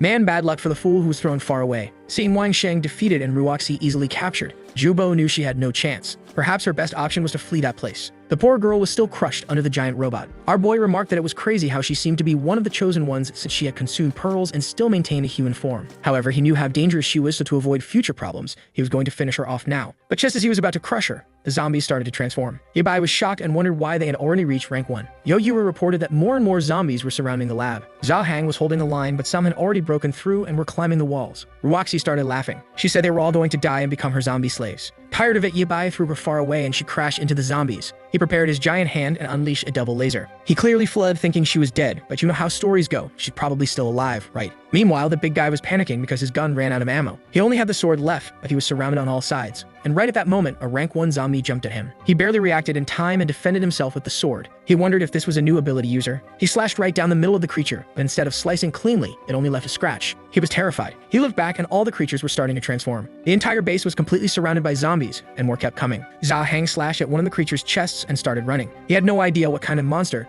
This was because the sword wasn't working anymore. Maybe these were the rank 1 mutants Yabai had mentioned. Yura kept calling for Zhao and asking if he was okay. At the same time, some creatures had jumped over the barrier and were approaching the research area. But Zhang was focused on his research and didn't care about what was happening outside. Zhao was trying to escape but couldn't locate Yabai and had no idea how to get back into the base. Then Optimus Prime showed up and grabbed the big guy. Zhao was overjoyed and asked if now their boy could fly. He replied that it was just a jump with some gliding and ordered him to go kill the creatures approaching the lab. Now to kill these rank 1 creatures, it would take more than one slash. But you should be careful because these creatures were much more agile than before. The big guy collapsed on the ground, exhausted, saying he could finally breathe a little. At that moment, Yabai jumped to the top of the gate, prepared the Optimus hand, and began evaporating everything in sight. The problem was that while he was clearing one side, the creatures were invading from the other. The big guy was exhausted, calling out to Yura, saying he was thirsty. He then heard something nearby and saw a creature approaching. It was getting close when he managed to grab the blade and stabbed it in the chest. Man, he threw the first one to the ground and ripped it in half. This kid doesn't stop and hit it again. Then Yura appeared, saying she brought the water he asked for. She asked if Zhao Hang was okay, and upon getting closer, remarked that this zombie was different from the others. Inside the creature's head, he found a red pearl. Meanwhile, Professor Zhang finally found what they had been talking about. Even though the stone was dull, he could see a strange green light within it. The question remains whether humans become mutants because of this metal, or if the metal forms when they turn into zombies. He was eager to uncover all the secrets of that material. Meanwhile, outside, our boy was cleaning up the place. He killed one here, smashed 2 more there. A swipe of his hand, and he finally said it was over. He shouted from outside, telling the big guy to come collect the pearls because he had cleared everything. Zhao Hang gave a thumbs up, saying he was really efficient. Upon seeing the pile of dead monsters, the big guy complained that it would take forever to gather them all. He then turned to Yabai, saying that if he helped him gather them, he also wanted a mecha for himself. Our boy said he'd think about it later because now he needed to sleep. But then the old man came over to talk to him. He said it was time for Yabai to reveal all the secrets about that strange pearl. Meanwhile,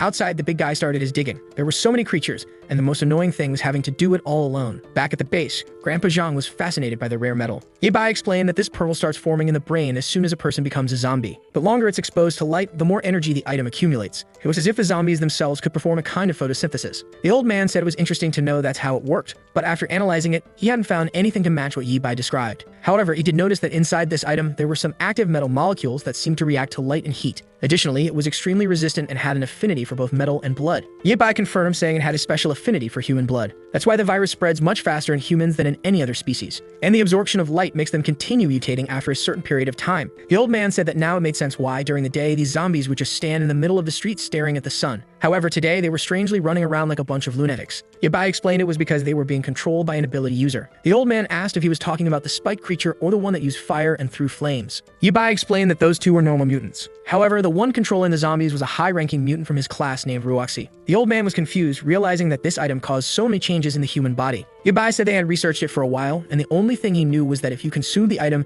you would undergo a mutation. Ability users had always been a threat, which is why they needed to be killed as soon as they were discovered. The old man was still confused by the item, the mutations, and now the rankings of zombies. He told our boy that he was sure his school didn't teach any of this, so where had he learned it? Yabai just said that maybe he could tell him in the future, but it would be more valuable if the old man figured it out through his own research. The old man then said he wanted to take a look at the new weapons Yabai had created. Yabai, exhausted, said it was fine as long as he didn't take apart the mega because he was going to use it again. The old man left excited, while Yabai said he was going to sleep because he was completely worn out. You're just watched. Today, she wanted to ask our boy for help in rescuing her father. However, she knew that he had fought all day and must be really tired. so she placed a small blanket over him and sat beside him, thinking about how much she missed her father. The sun was already setting. Outside, the big guy was so tired he couldn't move anymore. He thought it would be amazing to have an item that could easily extract these pearls. What he didn't see was that a creature was watching him. It was Jubo, thinking that everything was over since thousands of zombies had been killed in one day. She believed that Wang Sheng and Ruaxe had been killed, so she was wondering whether she should surrender. The problem was, she knew she would be killed without hesitation because she was a monster. The bigger issue was that these new rank 2 zombies seemed to be attacking even creatures like her. She used up the last of her energy to create flames and burn those monsters. But if more creatures like that appeared or more started mutating, things wouldn't be easy for her. The only solution she saw was to eat more pearls and try to get stronger. But suddenly, she stopped and saw the albino on top of a tree. That Dandoff Fang was just staring at her. She was about to speak, but he stretched out his hand and jumped in another direction. He ran off, and it seemed like she might have followed him. Meanwhile, back at the base, Yura was asleep. The big guy was lying next to her, exhausted after collecting everything. Yura woke up in the middle of the night and noticed that Yebai had already gotten up. As always, our apocalyptic mechanic was back in the workshop. With his blowtorch in hand, he was at it again. The sun rose, and we were back at that convenience store from the beginning. Yura's father slowly approached. He entered the store looking for her, but everything was destroyed.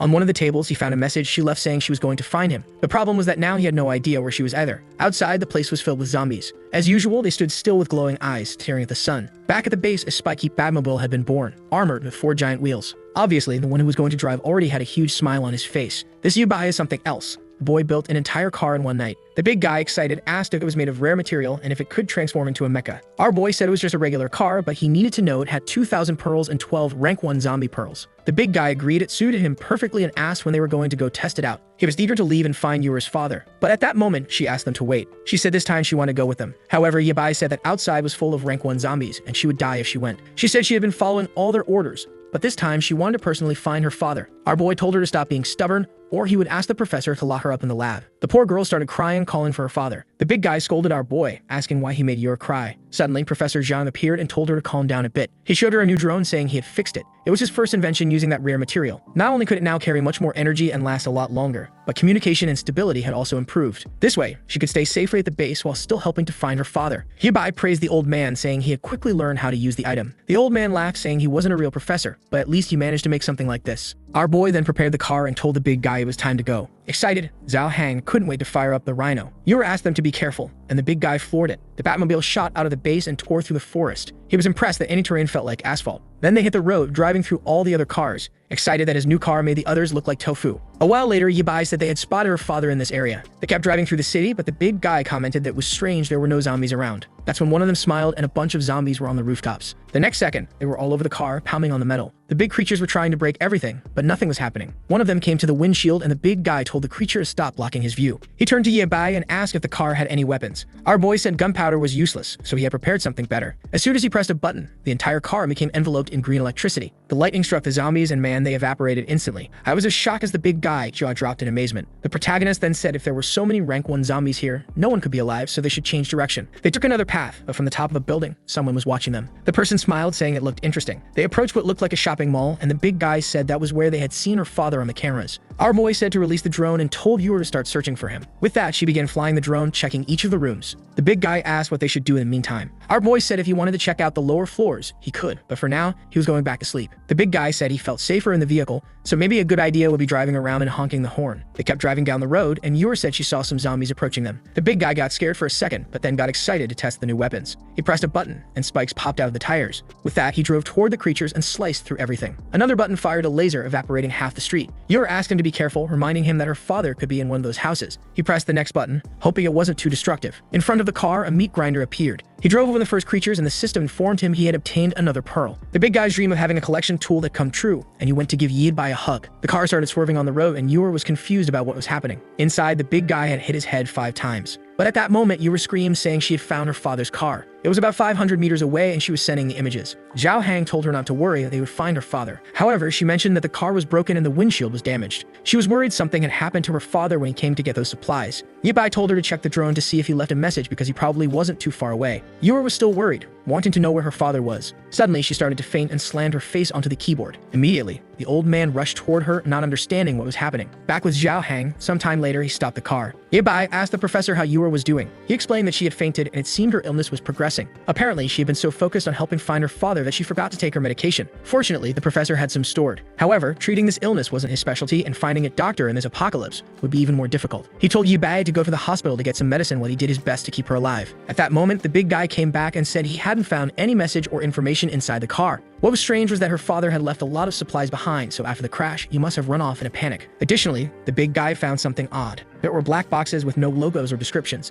and they seemed to contain some strange pills. The protagonist said they might be some kind of medicine, so they'd take them back to Zhang to check. With that, they started the car and headed toward the hospital. The professor said that for now, he would keep an eye on Ewer so he wouldn't be able to help them with the drones. Back in the car, the big guy was sad to learn that Ewer had leukemia. Now he understood why Yi-bai hadn't allowed her to come with them. He talked about finding the medicine, but Yi-bai told him to shut up and just drive to the hospital. Yi-bai knew that in 2 years, all the supplies in the city would run out, and this place would become an abandoned wasteland. And the worst part was that at the current pace, it was happening faster than he expected. Maybe, in the end, he wouldn't be able to change anything. And perhaps it was better to consider a different option than letting her live in this miserable world. The scene shifted to someone injecting a liquid into Zhu Bo's arm, which immediately began to regenerate. She was confused as to how that was possible. Even her flames had returned. The blonde in the hat said it was impressive that she was a fire user. Zhao Bo thanked him and asked which organization he said he was from. The blonde opened his arms and said they specialized in gathering people with abilities. Their goal was to create a paradise for those chosen in this world. Zhao Bo, confused, asked if the blonde was also a user. He said yes, and that there were many others like him. She asked if it was possible to maintain a human appearance like his. He said yes, that his group had the solution. They could live peacefully and happily in this new world. Meanwhile, in front of the hospital,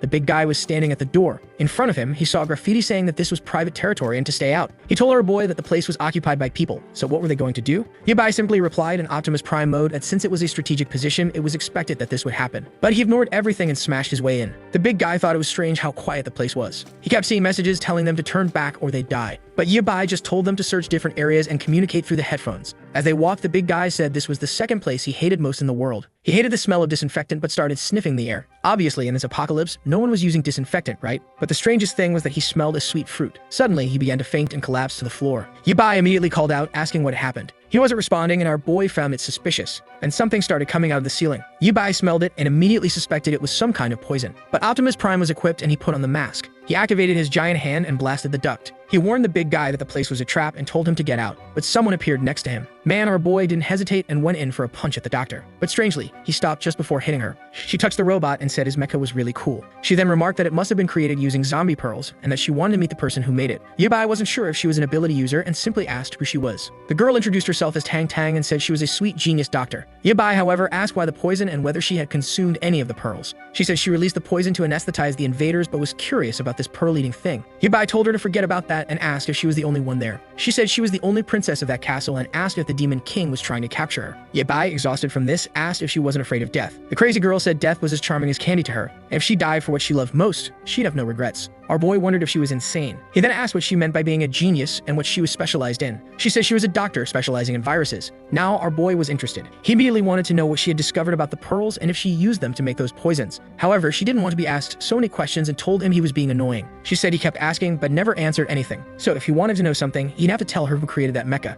Our boy hesitated for a second. Then he said they had a research institute and that if she wanted, he could take her there. The girl got all excited. However, she warned that she had one more request, and he would have to agree to it. The scene shifted to a desert where a car was parked in the middle of the road. Zhang called out for someone named Hakan and asked where she was. The girl responded saying she hated people who broke promises and asked if someone named Xiao Kai had arrived. The guy on the motorcycle, who must have been Xiao Qi, said that after this mission, they would go back and get married. Someone told them to stop flirting in the middle of a mission. A truck started approaching. The three of them, excited, said that just like Xiao had said, they would follow the plan. The truck passed in front of the car and they waited for the signal. However, the big guy asked Xiao Qi where the hell the signal was. Poor Hakan had been hit by the truck. Meanwhile, Xiao Qi was trying to escape, saying that things were getting weird. Another car pulled up behind the big guys. That's when he realized their plan had been exposed to someone. The big guy woke up, and all of that had been a dream because he had passed out from the girl's poison. He saw the doctor in front of him with a smug look on her face, and Yi-bai asked if he'd slept enough. He was a bit confused, and the crazy girl was giggling. She informed him that he had been hit with a special poison she created that put people to sleep for 3 hours straight. And the interesting part was that if she hadn't administered the cure, his body would have turned into a pool of blood. Yi-bai just told them to stop chatting and start loading all those items into the vehicle. Tang Tang politely asked Zhao Hang for help, but he wasn't too eager. Then she changed her expression and told him he'd better listen or he'd end up in one of those jars. The poor guy quickly grabbed the jars and got moving. She thanked him, saying they were true gentlemen. Meanwhile, Yi-bai wanted to know who she really was. He remembered the sweet poison from his past life. One of the main ways to fight zombies in the future was with this kind of terrifying gas. If this girl was one of the first to create such an item, it would be worth having her on the team and helping her develop it. At the very least, he couldn't let someone like her fall into the hands of another gang. A while later, Everything was loaded. The car held way more than it seemed. She said it was very cute and that it looked like it had also been made using pearls. She remarked that it was perfect for a princess like her. The big guy asked our boy if it was really okay to bring along someone this crazy. Yabai replied that they needed her research on the medicines and her help with the trip. But then he heard a noise. A transformed creature appeared on top of a building. There was a chimera-like lion with many eyes and everyone was terrified. Man, when the creature saw the three of them, it started drooling. It let out a roar, and the big guy asked if it was another ability user or some kind of zombie. But Yabai just told them to stop wasting time outside and get into the vehicle. The creature leaped at them, and our boy activated Optimus Prime. He landed a solid hit on the creature's arm, sending it crashing to the ground. While the big guy started the car, Yabai managed to hold the creature with his arms. He told them to take the doctor back to the base while he dealt with the monster. Then he landed a punch to the back of its neck. He hit it with another laser, and from inside, the big guy was wondering why this one was so much bigger than the others. Tang Tang explained that this big dog had been circling the hospital for a long time, which was why no one came near it. Zhang asked why she hadn't mentioned a monster like that. She looked confused, saying that since they came from outside, she thought it was already handled. As she approached, she said that with all the advanced equipment they had, it shouldn't be a problem. After all, they were humanity's last hope for survival. The big guy told her to stop joking, but she insisted she wasn't lying. She had researched the zombie virus, and the people who hadn't transformed were definitely the chosen ones. Outside, Yabai kept fighting the creature, landing another punch. Once again, the timing of things compared to his past life didn't make sense. These mutants weren't natural animals that evolved just because of the zombie virus. They were a mix of the virus and a lot of advanced engineering, something that shouldn't exist at this time. The creature shot a beam, and he barely dodged it. He smiled, saying he was finally starting to understand what was happening. He fired another shot with the Optimus Prime, hitting the creature in the neck, but the shot deflected and hit the building. Yabai realized that the creature was still able to reflect his attacks. The beast charged at him and swiped its claws, but he dodged to the side. It grabbed one of the bosses and started wrapping around it. With that, Yabai told her to stop being so disobedient and tore 2 pieces from her back. The monstrous creature collapsed to the ground exhausted. She fired another beam, but Yabai easily blocked it with his hand. He said that her movements were now useless, and it was his turn. He launched himself at her with the robot, charging forward. With one strike, he hit her square on the head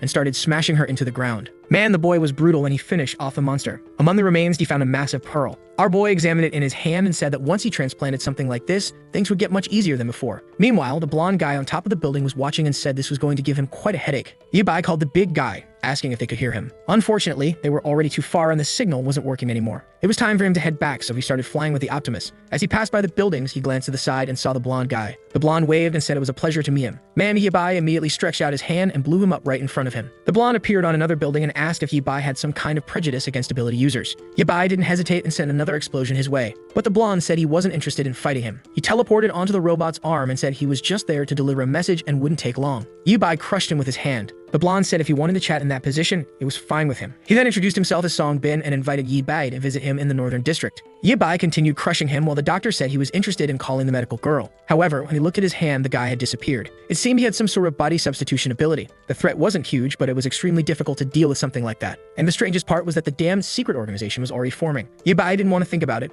but he had to prepare for the worst. Interestingly, the name of this secret organization was actually Secret Organization. These guys weren't too creative, but Yabai knew that in 50 years they would control most of the resources and the Awakened. The organization's goal was to create a world dominated by ability users. That mutant beast was probably created by them, and they had likely been watching him for some time. It did make sense for this organization to already exist, which meant they probably had someone from the future as well. The Batmobile arrived at the base. Tang Tang said it was a pretty normal place to have created that mecha car. The big guy remarked that she had some guts coming to a place she knew nothing about. But she said she trusted her intuition. She then asked Zhao Hang to hurry up and take out the experiments, saying she was doing it for Yor. The old man appeared and said it seemed they had really found a doctor. Tang Tang immediately approached and asked if he was the professor who created the mecha and the vehicle. Before he could say anything, she said she already knew it was him and that she was especially here to listen to him. The doctor commented that he dressed sloppily, but was clearly a mad scientist. Grandpa Zhang was confused, wondering where Yabai had found this crazy girl. However, he did recognize the name Professor Tang and knew she was a young genius with a PhD in viruses. She said she was honored and was clearly flustered. Meanwhile, the old man wondered how a girl like her had survived. But she just had to cut the small talk, adding that she was there to research the pearls with him. He was impressed that she had one of the pearls and praised her, saying it was amazing that she had created the mecha and the car. She called it Black Gold and asked if he had come up with that name. Now, Grandpa Zhang wasn't sure if he should reveal that he wasn't the one who created any of it, especially since it seemed she knew less than he did,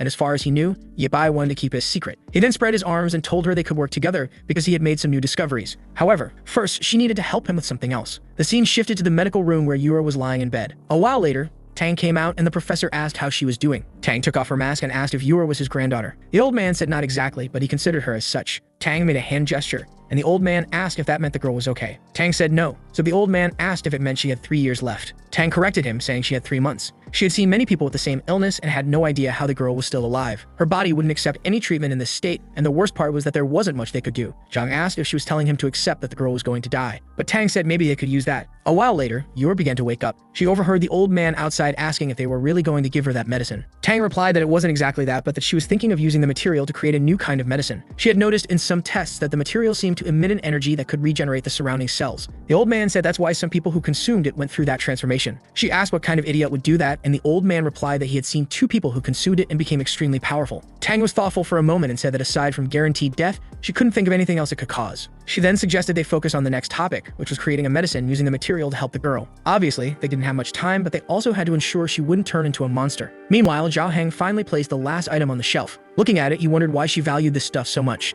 At that moment, Tang appeared and thanked the big guy. He immediately asked if Yura's illness could be cured. She responded that with the right idea, maybe it was possible. He said he'd go check on Yibai, but she said there was no need since he seemed to be handling things just fine. As he was leaving, she asked about them searching for Yura's father. He said they were looking, and she urged them to find him quickly since it could help with her treatment. Back in the city, Yibai was on top of a building with a giant robot. The sun was blazing and he hadn't found Yura's father. He decided to fly around and search for water until he found a shopping mall and decided to go inside. He broke the glass and found himself in front of a pool. Obviously, even though there was water, it wasn't drinkable. But he heard a strange sound and started to approach. Suddenly, something strange rushed past him, and he quickly aimed with the robot, firing a laser. Out of nowhere, the creature burst out of the wall and lunged at him. Man, the thing was huge, but luckily, his robot arms were huge too. He was confused by this new monster and readied his hand to fire, but the creature knocked him away. This time, Yibai slammed into the wall. He cursed the beast and fired again, but it dodged easily and came at him from the side. Yibai tried to punch, but the creature was too fast and dodged again. It managed to land a hit, but Yibai grabbed hold of it. He yanked the creature to the side and slammed it into the ground. Once again, he activated the laser and hit it right in the neck. The monster fell off, revealing a woman emerging from it. Man, now these creatures were shooting lasers too, and Yibai was shocked. Meanwhile,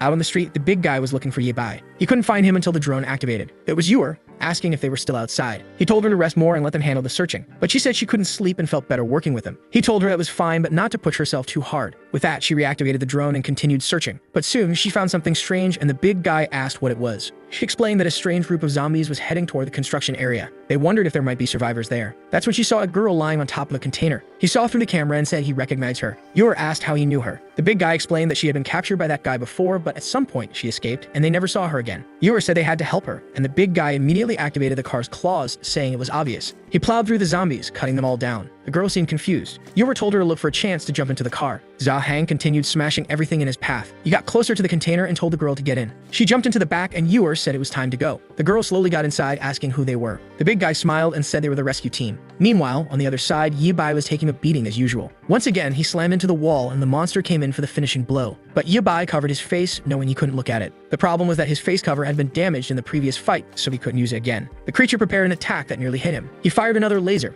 but the damn thing was too fast. Once again, he got hit by its tail. He fell into the pool like an idiot and realized he had been careless. He sank into the water, and the creature activated another strike. The problem was that now he couldn't move his body. Spikes began to pierce the pool, and he wondered if he was going to die there. But at that moment, a light shone, and the creature took hit to the eye. Man, it was the big guy in the Batmobile, saying that the apocalyptic rescue team had arrived. The creature seemed confused. It changed its mind and tried to flee, but Yibai's giant hand grabbed its tail. He asked where it thought it was going. He tossed it back into the water, delivering a punch, and told the big guy that if the creature started looking at him, just blast it with a laser. The big guy said he understood. Before the creature could do anything, Yibai fired a laser into its stomach. The poor thing collapsed to the ground, trembling. He grabbed its head and demanded to know what this mutant was doing there. He wanted to know if she had been sent by the organization to kill him. The girl just stared, and he told her to open her mouth or he'd crush her head. At that moment, she reacted when he mentioned the secret organization. Lena became desperate, saying she didn't want to go back to that place. The big guy asked how this girl had also turned into a monster. At that moment, the monster recognized the girl in the car and started calling her Lena. Yibai told her to stay still or he'd finish her off. Lena got out of the car and began asking if the creature was Annie. The creature under Yibai's hand kept calling out to her. The big guy mentioned to Yura that maybe she was another person transformed by the black material. Lena approached and asked her sister how she had ended up like that. The girl explained that she had undergone experiments by an organization. She had no idea of the pain she was feeling. Yibai then told her to move away, saying he'd end her suffering. But Lena begged him not to kill her because even transformed, she was still her sister. Yura stepped in front of Yibai and asked him to wait a moment. Yibai warned her to get out of his way or he'd smash that drone. Yura pleaded, saying they had just reunited and he couldn't take her life like that. But the protagonist argued that someone transformed had an extremely unstable mind, making it too dangerous to leave her alive. Even so, Lena wouldn't move and kept crying with her sister. Yura begged Yibai to at least let them talk to see what would happen. But Yibai reminded her that this creature had merely killed him, and there was no way he'd let her walk away alive. However, the big guy suggested Yibai thank Yor because if it weren't for her, it wouldn't have arrived in time. With that, Yibai began to retreat. He let go of the creature and walked away, calling them a bunch of idiots. The monster stood up and asked if they were from the secret organization. Yor said no, that they were just walking through the city looking for survivors.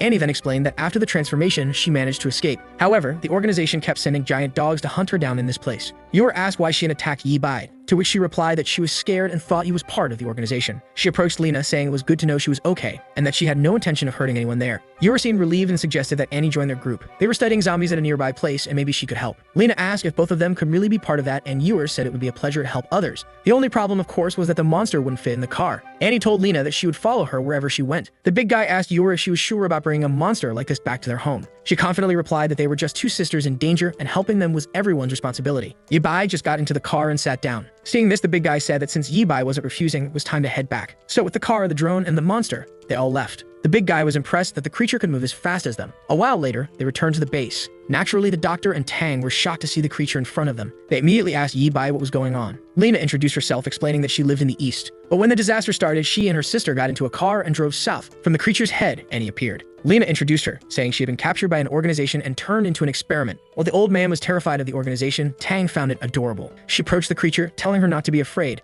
that she just wanted to touch her a little. But the creature flapped its fins and Tang became concerned. The monster moved to the side and jumped into the pool. Tang wondered if the creature was experiencing anxiety. The big guy asked how the two of them had survived there since there was no food and it was just the two of them. Lena explained that for a while, a man had been guiding them and helping them escape from the zombies. But suddenly, he disappeared, and they had been waiting there ever since. The big guy asked who this bold person was that helped them survive all the zombies. She explained that the person had given them clothes full of zombie guts, saying it would mask their scent, which was why they hadn't been detected. Immediately, the big guy started to imagine that this might be Yor's father. At that moment, Yor called out and asked if this person had short hair and was named Yo Hyping. Lena said yes and realized Yor was the girl from before. That's when Yor said that Yo Hyping was her father and then fainted on the spot. Tang helped her up and asked why she had escaped from the hospital. The big guy looked at Yibai and asked why they didn't go back and search for her father. But Yibai replied that once night fell, things would get more dangerous outside and he needed to strengthen his mecha. At that moment, the old man approached and said it was time for Yibai to give a proper explanation because he seemed to know everything. He had no idea why Yibai was keeping all these secrets or what the danger was in telling the truth. The big guy added that if something really happened to Yibai, no one else would be able to survive without his help. Yibai stayed silent for a second and then said it was indeed time to share everything with them. He told everyone that he was a traveler from 50 years in the future. The big guy immediately believed him, saying that now it made sense why Yibai didn't seem like an ordinary person. The old man was shocked by this revelation and asked what kind of time travel Yibai was talking about. Tang was amazed, saying that humans had survived for more than 50 years. Yibai explained that everything started with that pearl, the item that began the destruction of the world but also brought about the greatest technological advancement they had ever seen. In studying the material, they discovered that it was possible to send someone's consciousness back to the past. However, the person in the past had to be within the activation radius of the item. The old man was horrified, and Yibai explained that this was how they were able to go back to the beginning of the virus.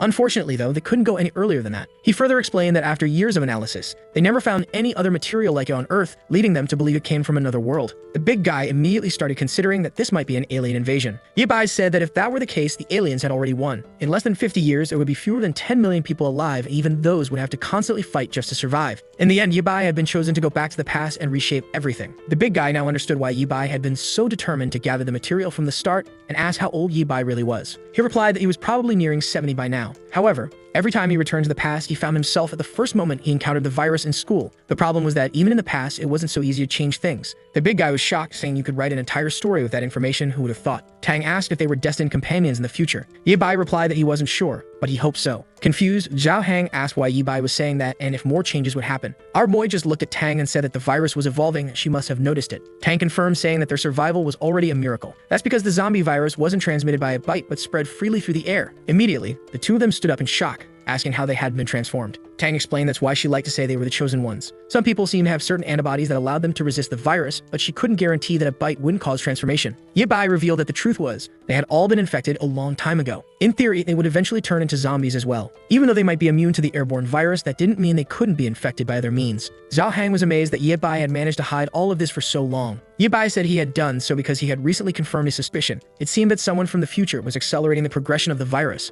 This group was known as the Black Order. The scene switched to Zhubo. Turns out, Zhubo was a man after all. Up until now, I had thought it was a woman. He really managed to return to normal. I thought the blonde guy was lying to him. Jiabo smiled, saying that now he was officially a member of the squad. He was thrilled, saying they were incredible. Meanwhile, a white-haired girl watched through a window. Back with Yibai, he explained that in this timeline, people were transforming into creatures much faster than usual. Additionally, the first zombie mutation was supposed to happen weeks later, but this time it occurred much sooner. Moreover, he had encountered psychic beasts today, which were created by this Black Order. He suspected that this group had likely sent some agents from the future. The big guy then asked why the Black Order had so many weapons and knowledge but didn't seem interested in saving humanity. Yibai explained that this group believed that people with superpowers were a kind of gift from fate. Their goal was to obliterate all of humanity, leaving only ability users. Tang found all of this a bit confusing and said it sounded pretty cringe. The old man suddenly remembered something and said that the black box Zhao Hang had brought contained some pills, and when he analyzed them, he found the same material inside. It seemed to be a catalyst for something, and he wondered if it was related to the Black Order. Yibai said they were probably contaminating people's water with a virus, which would explain why so many were transforming. The big guy mentioned that Yuer's father's car was full of those items, so maybe he was part of the group. Yibai said they would investigate that later, but for now, the important thing was that as long as the Black Order existed, humanity wouldn't be able to survive. He then showed a map with the changes he wanted to make to the base to increase their chances of surviving an attack. He asked Tang to keep taking care of Yuer, who in turn asked if Yibai was her brother by any chance. Yibai asked if that would be a problem, and she said it was just a medical thing. He replied that it had nothing to do with that and told the big guy to go back and help Tang and the old man prepare everything. Back in the room, Yuer slowly woke up. She got up and saw Lena sleeping next to her. With that, she left the room and began walking down the corridor. In one of the rooms, Tang was saying that Yibai didn't seem to be lying about his story. She drank something and slumped over the table, saying she had hoped the problems would end, but they were only increasing. At that moment, Yuer appeared beside her. The doctor asked what Yuer was doing there and told her to go back to sleep. However, Yuer said she couldn't sleep and wanted to go outside for a bit. Tang replied that everyone was sleeping and soon Yibai would be back to search for her father, so there was no need to worry. Yuer then said she had overheard of her talking to someone and asked who else was there. Tang responded that it seemed she had heard correctly. She pointed to a head and said, "It's him." Yuer, startled, asked why she was talking to a zombie. The head belonged to a childhood friend of hers who was a fool. Yuer was confused, so Tang explained that he was a kind-hearted guy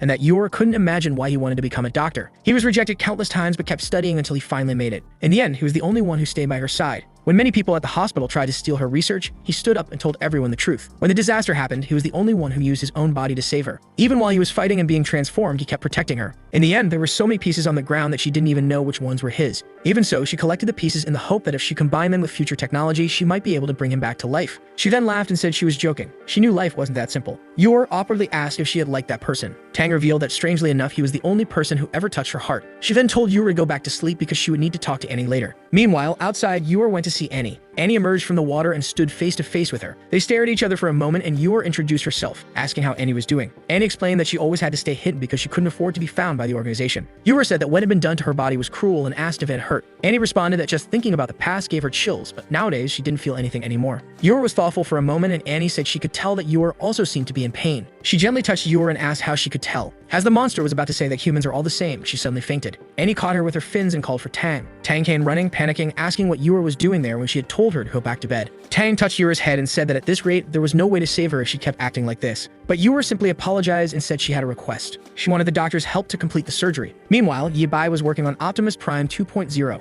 At the same time in the city, Yuer's father was now searching for Annie and Lena. He didn't know where they had gone and wondered if they had been attacked by zombies. It was strange since he had protected the area well and there shouldn't have been any creatures around. Not to mention the massive tire tracks on the street, he had no idea when it passed through there. Suddenly, wings flapped in the sky, and when he looked up, a dragon was flying by. The creature circled a building and he felt relieved. However, at that moment, a man with a blue beard appeared, saying he had finally found him. Back at the lab, Yuer was inside a tank. Outside, Yibai and the old man were watching everything. Zhang commented that he was unsure about using that item to try and cure her. But Yibai explained that they just needed time for it to work. He had gathered the right portion of the pearl's energy, and as long as Tang followed the formula, everything should go smoothly. Of course, some adverse reactions could occur, but at least she would be saved. The old man asked if they had done this many experiments in the future to know all this. Yibai explained that this type of cure was known as the elixir of immortality and was sold to the elite back then. While it was effective in treating diseases, the idea of eternal life was still a mystery since it didn't last long. The old man said that with a name like that, it sounded even more convincing. Yibai then explained that this was the last conservative option they had. After that, they would have to use the material entirely and see what happened. The old man then said that now everything made sense.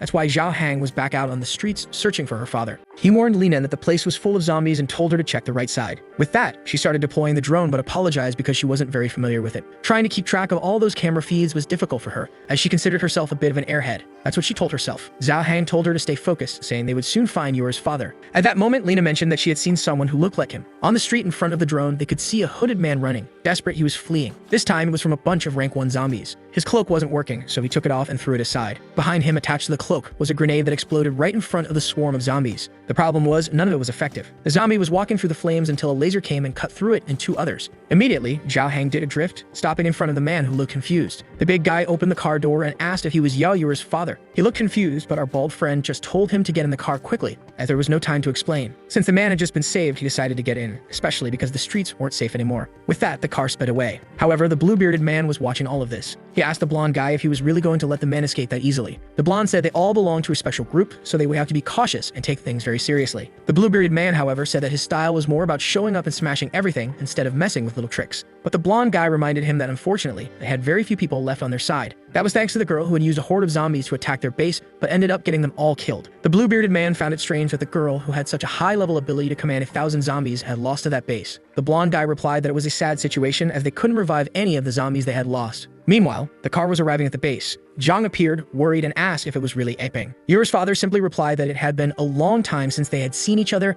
and he apologized for causing so much trouble. However, old Zhang said they should thank the heavens that he was still alive. He then told him to go inside and take a bath while they checked on the girl. The next scene shifted to Eping, looking terrified. Seeing Yuer inside a capsule, he asked what happened to her. The grandfather explained that when Zhao Hang brought the girl, she was fine, but recently her condition had been getting worse. And what made it even harder was that she had been pushing herself to the limit to try and find her father. At that moment, Eping felt devastated, saying he should have returned sooner. The old man told him to calm down because there was still a lot to uncover. First, he handed him a box and asked where he had gotten it from. Eping knew they had found it in his car, but said he had no idea what it was. Zhang then asked how he had come by it. He explained that he had spoken with a man named Loro from a group called the Black Group, which initially seemed like a charity organization. He had received these drugs, which were supposedly meant to help Yuer, but he never imagined the truth behind it. The old man asked if he was part of this group and what the drugs were for. Eping explained that these drugs had caused several emergencies in the city, and when he discovered the true nature of the organization, he wanted out. He had continued working with the group, hoping that one day he could escape and return to Yuer. However, when he fled the place and returned, he had been surrounded by a horde. But in the end, this still happened to her. He told himself that he had always taught her to spread love and kindness,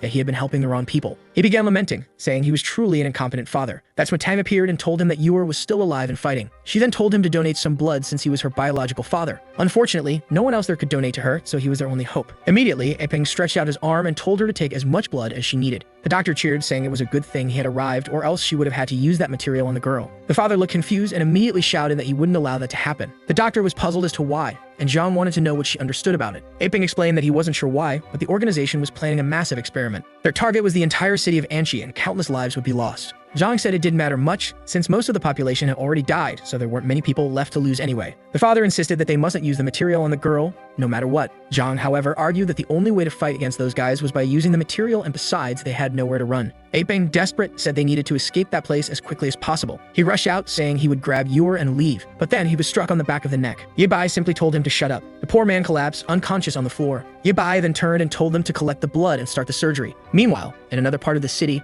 which was completely intact, something was happening. Inside a bar, there was Bluebeard. A long-haired guy asked how they had all joined the secret group. Bluebeard says he only joined because all of his companions had died, so he was left alone. The blonde guy next to him said that he needed to protect all the people he still had around him. The man at the counter said he understood and commented that if they could become new partners, that would be incredible. He just expected there to be more people in this so-called secret group. Bluebeard told him not to worry, that there were plenty of members, but they were out recruiting more people. Meanwhile, the blonde guy said he was curious about what kind of society the superhumans would create. They didn't need to eat, could switch to combat mode, and weren't even afraid of zombies. However, he had the feeling it would be hard to get people to unite now. Bluebeard said he agreed with everything, and for now, they would just wait for the consultant's responses. But the blonde guy asked if he really thought it was okay to keep getting information from someone from the future. Without hesitation, Bluebeard said it was the best option since she knew everything that was going to happen. He told the guy, whose name was Yufeng, that he had heard from the consultant that this blonde guy would become very strong in the future. However, Yufeng commented that if Yibai also came from the future, why wasn't he interested in becoming a superhuman? Now that I've realized it, guys, this Yufeng is that blonde friend of the protagonist from the beginning, the one who turned into the albino beast.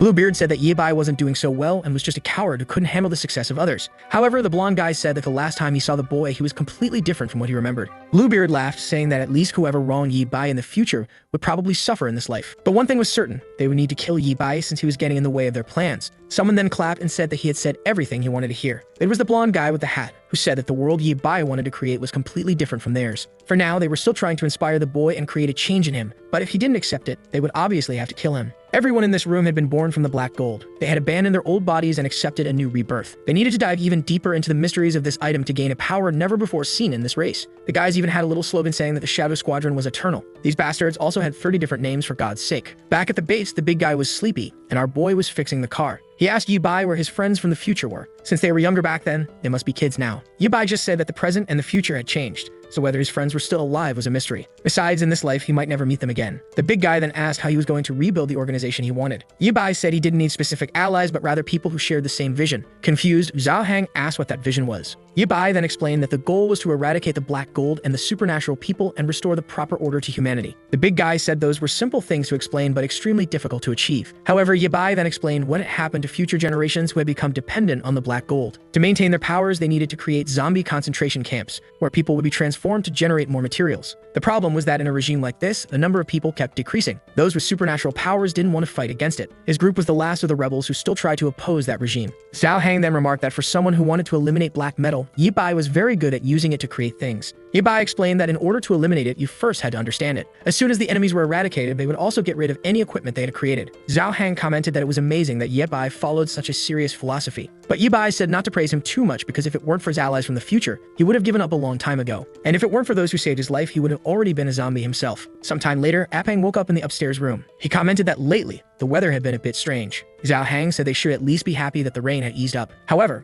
Apeng wanted to know if they really weren't going to escape that place. Zhao Hang commented that according to what Yibai had said, the group had already spread across the entire world, so trying to escape anywhere was useless. The father then said that he knew you were one to stay because the way he had raised her made her too innocent. But Zhao Hang replied that after everything she had been through, she was certainly capable of making her own decisions and having her own thoughts. She was much stronger than he imagined, and besides, it was she who had requested the surgery. Apeng said he knew that, but he couldn't help but worry. Zhao Hang then mentioned that in the past, he had also worried a lot about his own son, to the point where they fought and his son ran away, not wanting any more contact with him. Unfortunately, it was only after his son disappeared that he realized they had never forgiven each other. Apeng asked if his son was still alive. Zhao Hang said he wasn't sure and that it remained a mystery, especially because he knew the boy wouldn't want to see him. However, they had to leave the past where it belonged because it was time for them to end this storm. Meanwhile, outside the base, a giant robot stomped on the ground. Man, our boy had created Optimus 2.0. The big guy was in shock, saying this must be the ultimate mecha. Apeng just said that if the guy from the faction wanted to find him, then he would make sure that wish was granted. That's because he didn't like the idea of letting him proliferate so easily. He extended his arm Iron Man style to the big guy, saying his job was to take care of the place while he was away. He told him not to worry that anyone who came there would be eliminated. Yibai told him to keep taking good care of Yuer. As soon as the big guy agreed, he activated the thruster and flew off. The fool stood there watching, saying it was amazing. Meanwhile,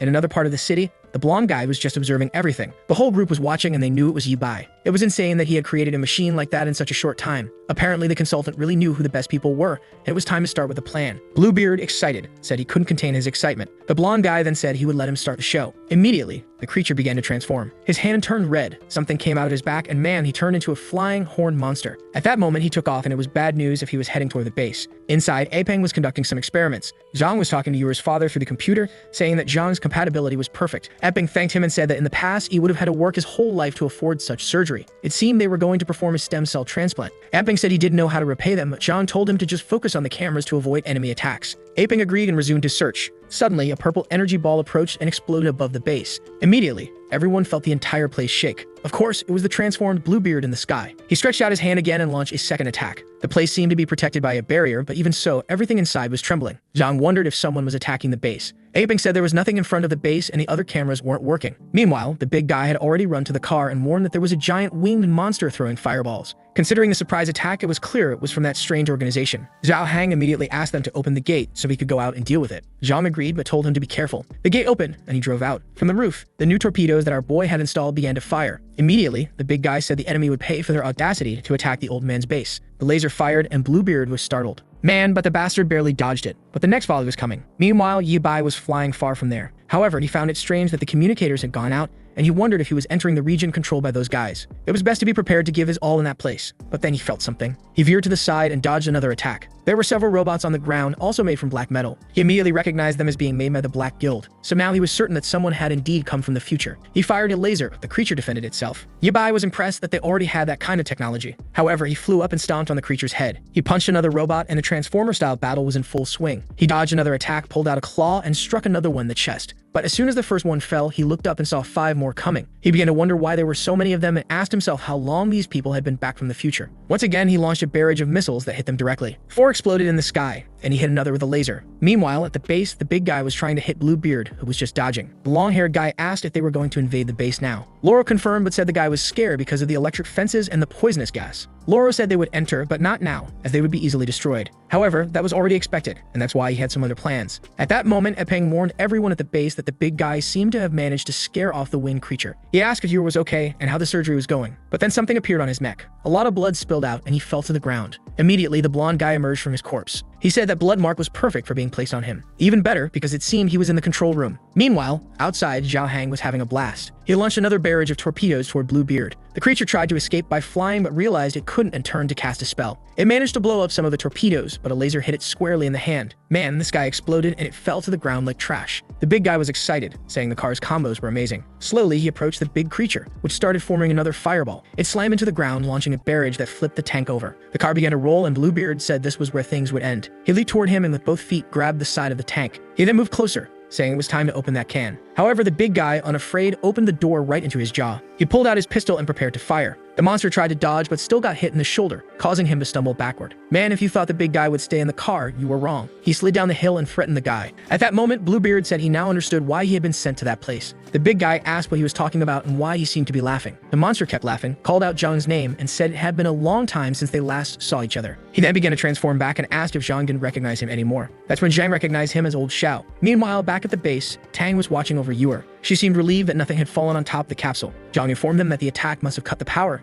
and now they were running only on generators. However, the big problem was that the stem cells they had absorbed from the father had been destroyed. Tang said it was no problem. They could just ask him again. But at that moment, the blonde guy walked in saying that, unfortunately, he wouldn't be able to come back to that place. Zhang immediately turned and asked who this guy was. The blonde guy introduced himself as a member of the organization and apologized for what happened. Shocked, the old man couldn't understand if these guys had managed to destroy the barrier or if they had taken down Zhao Han. The blonde guy said he wasn't that hostile and had only borrowed a little piece of Mr. Yo's flesh. Zhang asked if he was saying that he had killed Hyping. The blonde guy replied that to humans he was dead, but now he would become a zombie, which was even more magnificent. He then told Dr. Tang not to worry, as they weren't going to hurt her. But Zhang ordered him to leave, saying no one was going to help him. The blonde guy then said it seemed Yi Bai had told everyone everything, but maybe they shouldn't trust him completely. After all, from what he had heard, this Yi Bai was someone who abandoned others when he needed to save himself. Meanwhile, our boy was slamming the giant robots into the ground. He looked to the side and saw two more approaching. Nearby, a girl was watching him. This girl was definitely one of those who had also come from the future. Our boy finished off another robot and some others started shooting at him. He easily defended himself, turned around, and finished off the other two. They were slowly evaporating, but he found it strange that these creatures were too weak,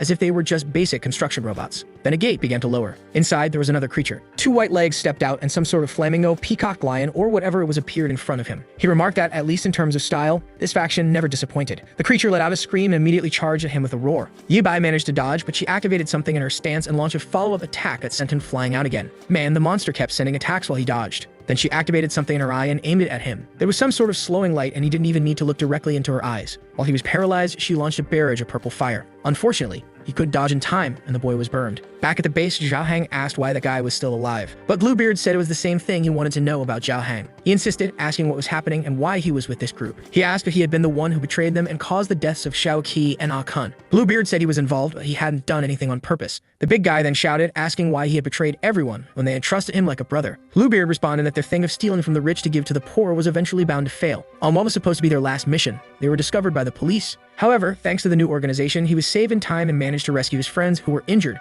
while Zhao Hang disappeared. The big guy asked if he had managed to save Ah Kun and Xiao Qi, and if they were alive. Hesitant, Bluebeard said yes, everyone was safe, and they should join forces like before. But the big guy shouted, asking what kind of joke this was. He already knew that the organization's plan was to eradicate humanity and create a world only for the transformed. Now he was sure that not only had Bluebeard transformed, but he had probably done the same to their two old friends. Bluebeard responded that the past life was behind them. They couldn't continue living like that forever. They had no identity and were hunted by everyone. But now, in this new organization, they were superhumans and could change humanity. At that moment, his tail got slashed. The big guy had hesitated but still cut off a piece of him. Once again, he demanded that Bluebeard tell him if Ah Kun and Xiao Qi were okay. Bluebeard's expression changed and he said that the big guy was just as annoying as always. He flew off and warned that if the big guy didn't want to talk, he would take him to meet them. Back at the base, the old man told the blonde guy that Yi Bai was strange, but he was sure that the boy tried harder than anyone else to protect Yor. Stong pondered for a moment and asked how they were going to explain this then. Why was the little girl trapped in a capsule for creating superpowered people? He then said he understood that Yi Bai wanted to create psychics who would obey his every command, and it seemed like Yi Bai was hiding his identity as a mechanic very well. He then went to the computer and mentioned that these so-called apocalypse mechanics were fanatics for black gold. They were experts in experiments involving human bodies, Song asked what he was planning to do. Song simply replied that he was helping the boy finish what he wanted. But with a small adjustment, they would turn this girl into a psychic loyal to the black faction. He pressed enter and said that now, with one more ability user, the organization had become stronger. The old man cursed him as human trash and ran at him with an iron bar in his hand. But suddenly, fire came and melted the bar. Jabo was standing next to the blonde guy. He warned him to be careful and not to play with fire in that place. The long-haired guy responded that he was eager to meet the new company, not to mention that he had a special connection with her. The blonde guy then ordered him to deactivate all the defense tools in that place. He said he was on it. However, he started shouting in frustration, saying he was angry because there was nothing to burn in that place. He then spotted Lena on the ground. He asked if he could burn her since no one said they needed to take her alive. The blonde guy authorized it, and immediately, he approached her. He told her to scream a lot when she started cooking. He then grabbed her arm, but the place began to shake. The ceiling started to crumble, and the transformed Anne appeared. The old man was startled, and she activated her eye power. Man, in the next second, she had already finished off everyone in the room. The bodies all dropped to the ground. Zhang thanked her and told her to take care of those bastards in the lab. Tang rushed to the computer to try to undo the changes Song had made but wasn't succeeding. At that moment, Anne activated her power again, this time toward Eeyore. Tang was impressed and asked how that power seemed to be weakening the strength of the black metal. Since that was the case, she asked Anne to keep doing it to slow down the mutations. She remembered that Yebai had told her to activate the backup protocol in case of an emergency. But then, out of nowhere, a blue slash hit Anne in the back. It was the damn Yufeng who said it seemed he had found the person the organization was looking for. He said another slash, but this time Anne dodged it. She activated her big mouth and shot water at him,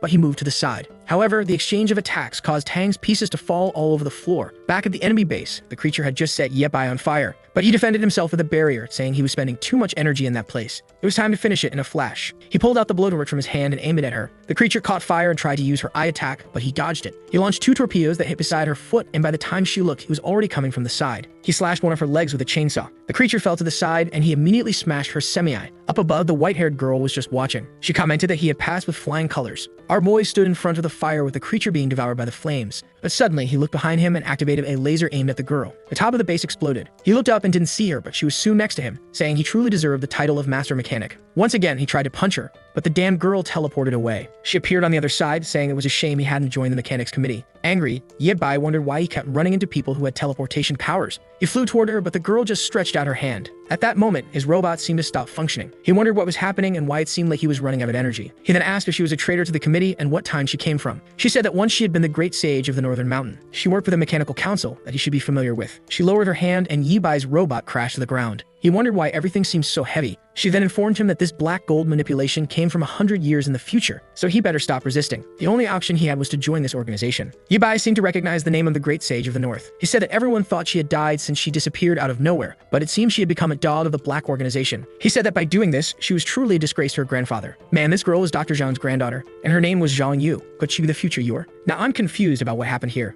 We're figuring it out, but she said that joining the Shadow faction was the most effective thing to do, and everything she did was to continue evolving what her grandfather had created. However, Yibai asked if her plan to turn all humans into strange creatures was the so-called grand plan, and that she must have surely killed many of her mechanic friends in the time she lived. Yura said she had always told the truth, but few believed her, and to avoid any future problems, she had no choice but to eliminate each one of them. She warned that if Yibai continued to oppose her, his fate would be the same. Our boy said he was eager to hear what brilliant ideas she had. She then asked if he really believed that black metal was all there was to this apocalypse. He said that as far as he knew, the meteor brought this virus, and that's why humans began to transform. She said that for a long time, she believed that too. However, the truth was something no one wanted to share for fear of causing panic. Yibai then asked what great secret had made her change sides and start killing so many people. Yura simply said it was because of a meteor. 5 months ago, it fell on this planet and brought the zombie virus. But in 100 years, another meteor just like it would arrive, only this time 10,000 times larger than the first. She explained that the first meteor came only to gather information about the planet, and the second would be the real attack. Even combining all the weapons they had on the planet, it was impossible to stop a meteor that size, especially a radioactive one. And considering that in the future, the war on the planet had left them without any aerial control, they were defenseless. As a last effort, the committee had an epiphany and began building ships to flee the planet. But by luck, she had found the same time travel machine that Yibai had used. Even though the limit of this one seemed to be the consciousness of 2 people, it was more than enough. Angrily, he asked if everyone was going to die. Why was she trying to turn them into zombies? Yura explained that from the moment the first meteor fell, it was inevitable that everyone would eventually transform into creatures. She had only accelerated the process by distributing black gold. To save humanity, they needed to gather all the superpowered people and stop the disaster that was coming. Meanwhile, back at the base, Anne was fighting Yufeng. Zhang was under the rubble when Dr. Tang, unconscious, appeared. Suddenly, Song started showing up, saying that was a close one. He said risking everything like that was madness and asked if everyone was okay. He began pulling Zhang out and said it was good to see he was still alive. Then he mentioned that he needed to take him alive since that was one of his granddaughter's requests. The old man was confused, not even knowing she was still alive. The blonde guy said she was an extraordinary person who had become the great sage of the mechanics. In a century into the future, Along with their organization, they had already conquered the entire Earth. Confused, the old man asked if he was talking about Zhang Yuer and if she had really become a member. Manhwa was startled. Apparently, they're different people, right guys? The blonde guy said she was the great sage behind the organization and might have gone even further if she had her legs. And I don't know if the translation is wrong, but the blonde guy said that one of old Zhang's experiments had caused an explosion in the past that made her lose her legs. Apparently, Mr. Zhang's son had sent her abroad. However, she never held a grudge against the old man, and that moved Song emotionally. He then said he was sure Zhang must feel guilty about it, so it would be good for him to meet her. After all, he imagined that's why Zhang wanted to take such good care of Yuer, since they looked alike. He then kicked Jubo in the head, telling him to wake up already. He ordered him to bring the old man and Dr. Tang, saying they were heading back to the base. But then someone entered the room. They looked confused. It was Yuer's father, who had transformed. The blonde guy quickly told Jubo to finish everyone off and take him away. But Jubo was on the ground, terrified. Zhang's friend had risen, covered in filth, and was advancing on Jubo. He tried to throw flames, but the creature seemed immune. Zhang woke up and saw Xiaoxing protecting her once again. The blonde guy kicked Yuer's father, saying that at such a crucial moment, things couldn't go wrong. The old man called out for aping. But right at that moment, Yuer's capsule began to glow. Meanwhile, Lena was watching Anne, all beaten up outside, and Yufeng was taunting her, telling her to give up because she couldn't compete with him in terms of speed. Even poor Zhang was unconscious. Bluebeard said he had taken it easy on him, but it would be better if he became a superhuman quickly because he'd be much stronger. But then energy appeared on his back. From the middle of the base, a green laser shot up into the sky. Back in Yibai's battle, he told Yuer to stop making excuses. This idea of risking all of humanity for a meteor didn't seem logical, but she explained that the second meteor followed the signal sent by the first one, and that's why it was inevitable that it would eventually collide with Earth. They had no way to escape, and everyone would have to become extraordinary creatures to survive. Confused, Yibai asked what her plan was then. Was it to gather a bunch of black gold or create a bunch of superhumans? She said she wanted to control and guide them all completely, like a queen, just as she imagined Yibai wanted to be. He said it was a tempting offer, but he refused. That's because he had no interest in being the leader of a gang full of members who were about to explode. He activated his shield and said that as a member of the Mechanics Association, he would never side with those who were against humanity. He fired a laser in her direction, which she easily blocked with her hand. He launched more torpedoes, which exploded, but she simply teleported. She remarked that it was amazing how quickly he had developed the technology to recharge energy so fast. But without black gold, it was only a matter of time before he ran out of power. Her energy once again sank Yibai's giant robot. He activated the thrusters on his back to try to escape, but she merely stretched out her hand and slashed at him. The boy kept flying, sending more torpedoes, but she protected herself. Amidst the smoke, he rushed in and delivered a shockwave, but this time, it did nothing. Still, he celebrated because at least now she couldn't teleport. But Yuer said it was ridiculous to think she would be neutralized by that kind of attack. After all, his system would overload long before that happened. Yibai insisted, saying that if he could take her to the next life, it would be enough. But Yuer asked that his priority wasn't self-preservation. He kept attacking, saying he would never be controlled by others. Yuer then asked why he had joined the Mechanics Committee. He replied that at least the committee could distinguish between the horrors of humanity. They believed in continuing to search for a way to save the people on this planet. But she pointed out that so far, all he had done was get revenge on Ruoxi. The protagonist said that was fine because he had 100 years to figure out something more. She kept insisting, saying he should remember humanity's greed. But then the voice said it was ready. Both of them were startled, and Yuer appeared flying with a butterfly wing in the sky. Yibai immediately recognized her. He asked why she had become an extraordinary creature. Yuer said it was ironic for him to talk about resisting powers when he himself had created a creature. However, Yuer clasped her hands together and purple energy began to flow from the other girl. The power was heading toward her, and Yibai wondered why the black gold seemed to be dissipating. She fell to the ground, questioning how this was possible. Meanwhile, Yibai was trying to understand how she was able to absorb the black gold. Yuer explained that she could completely extract the energy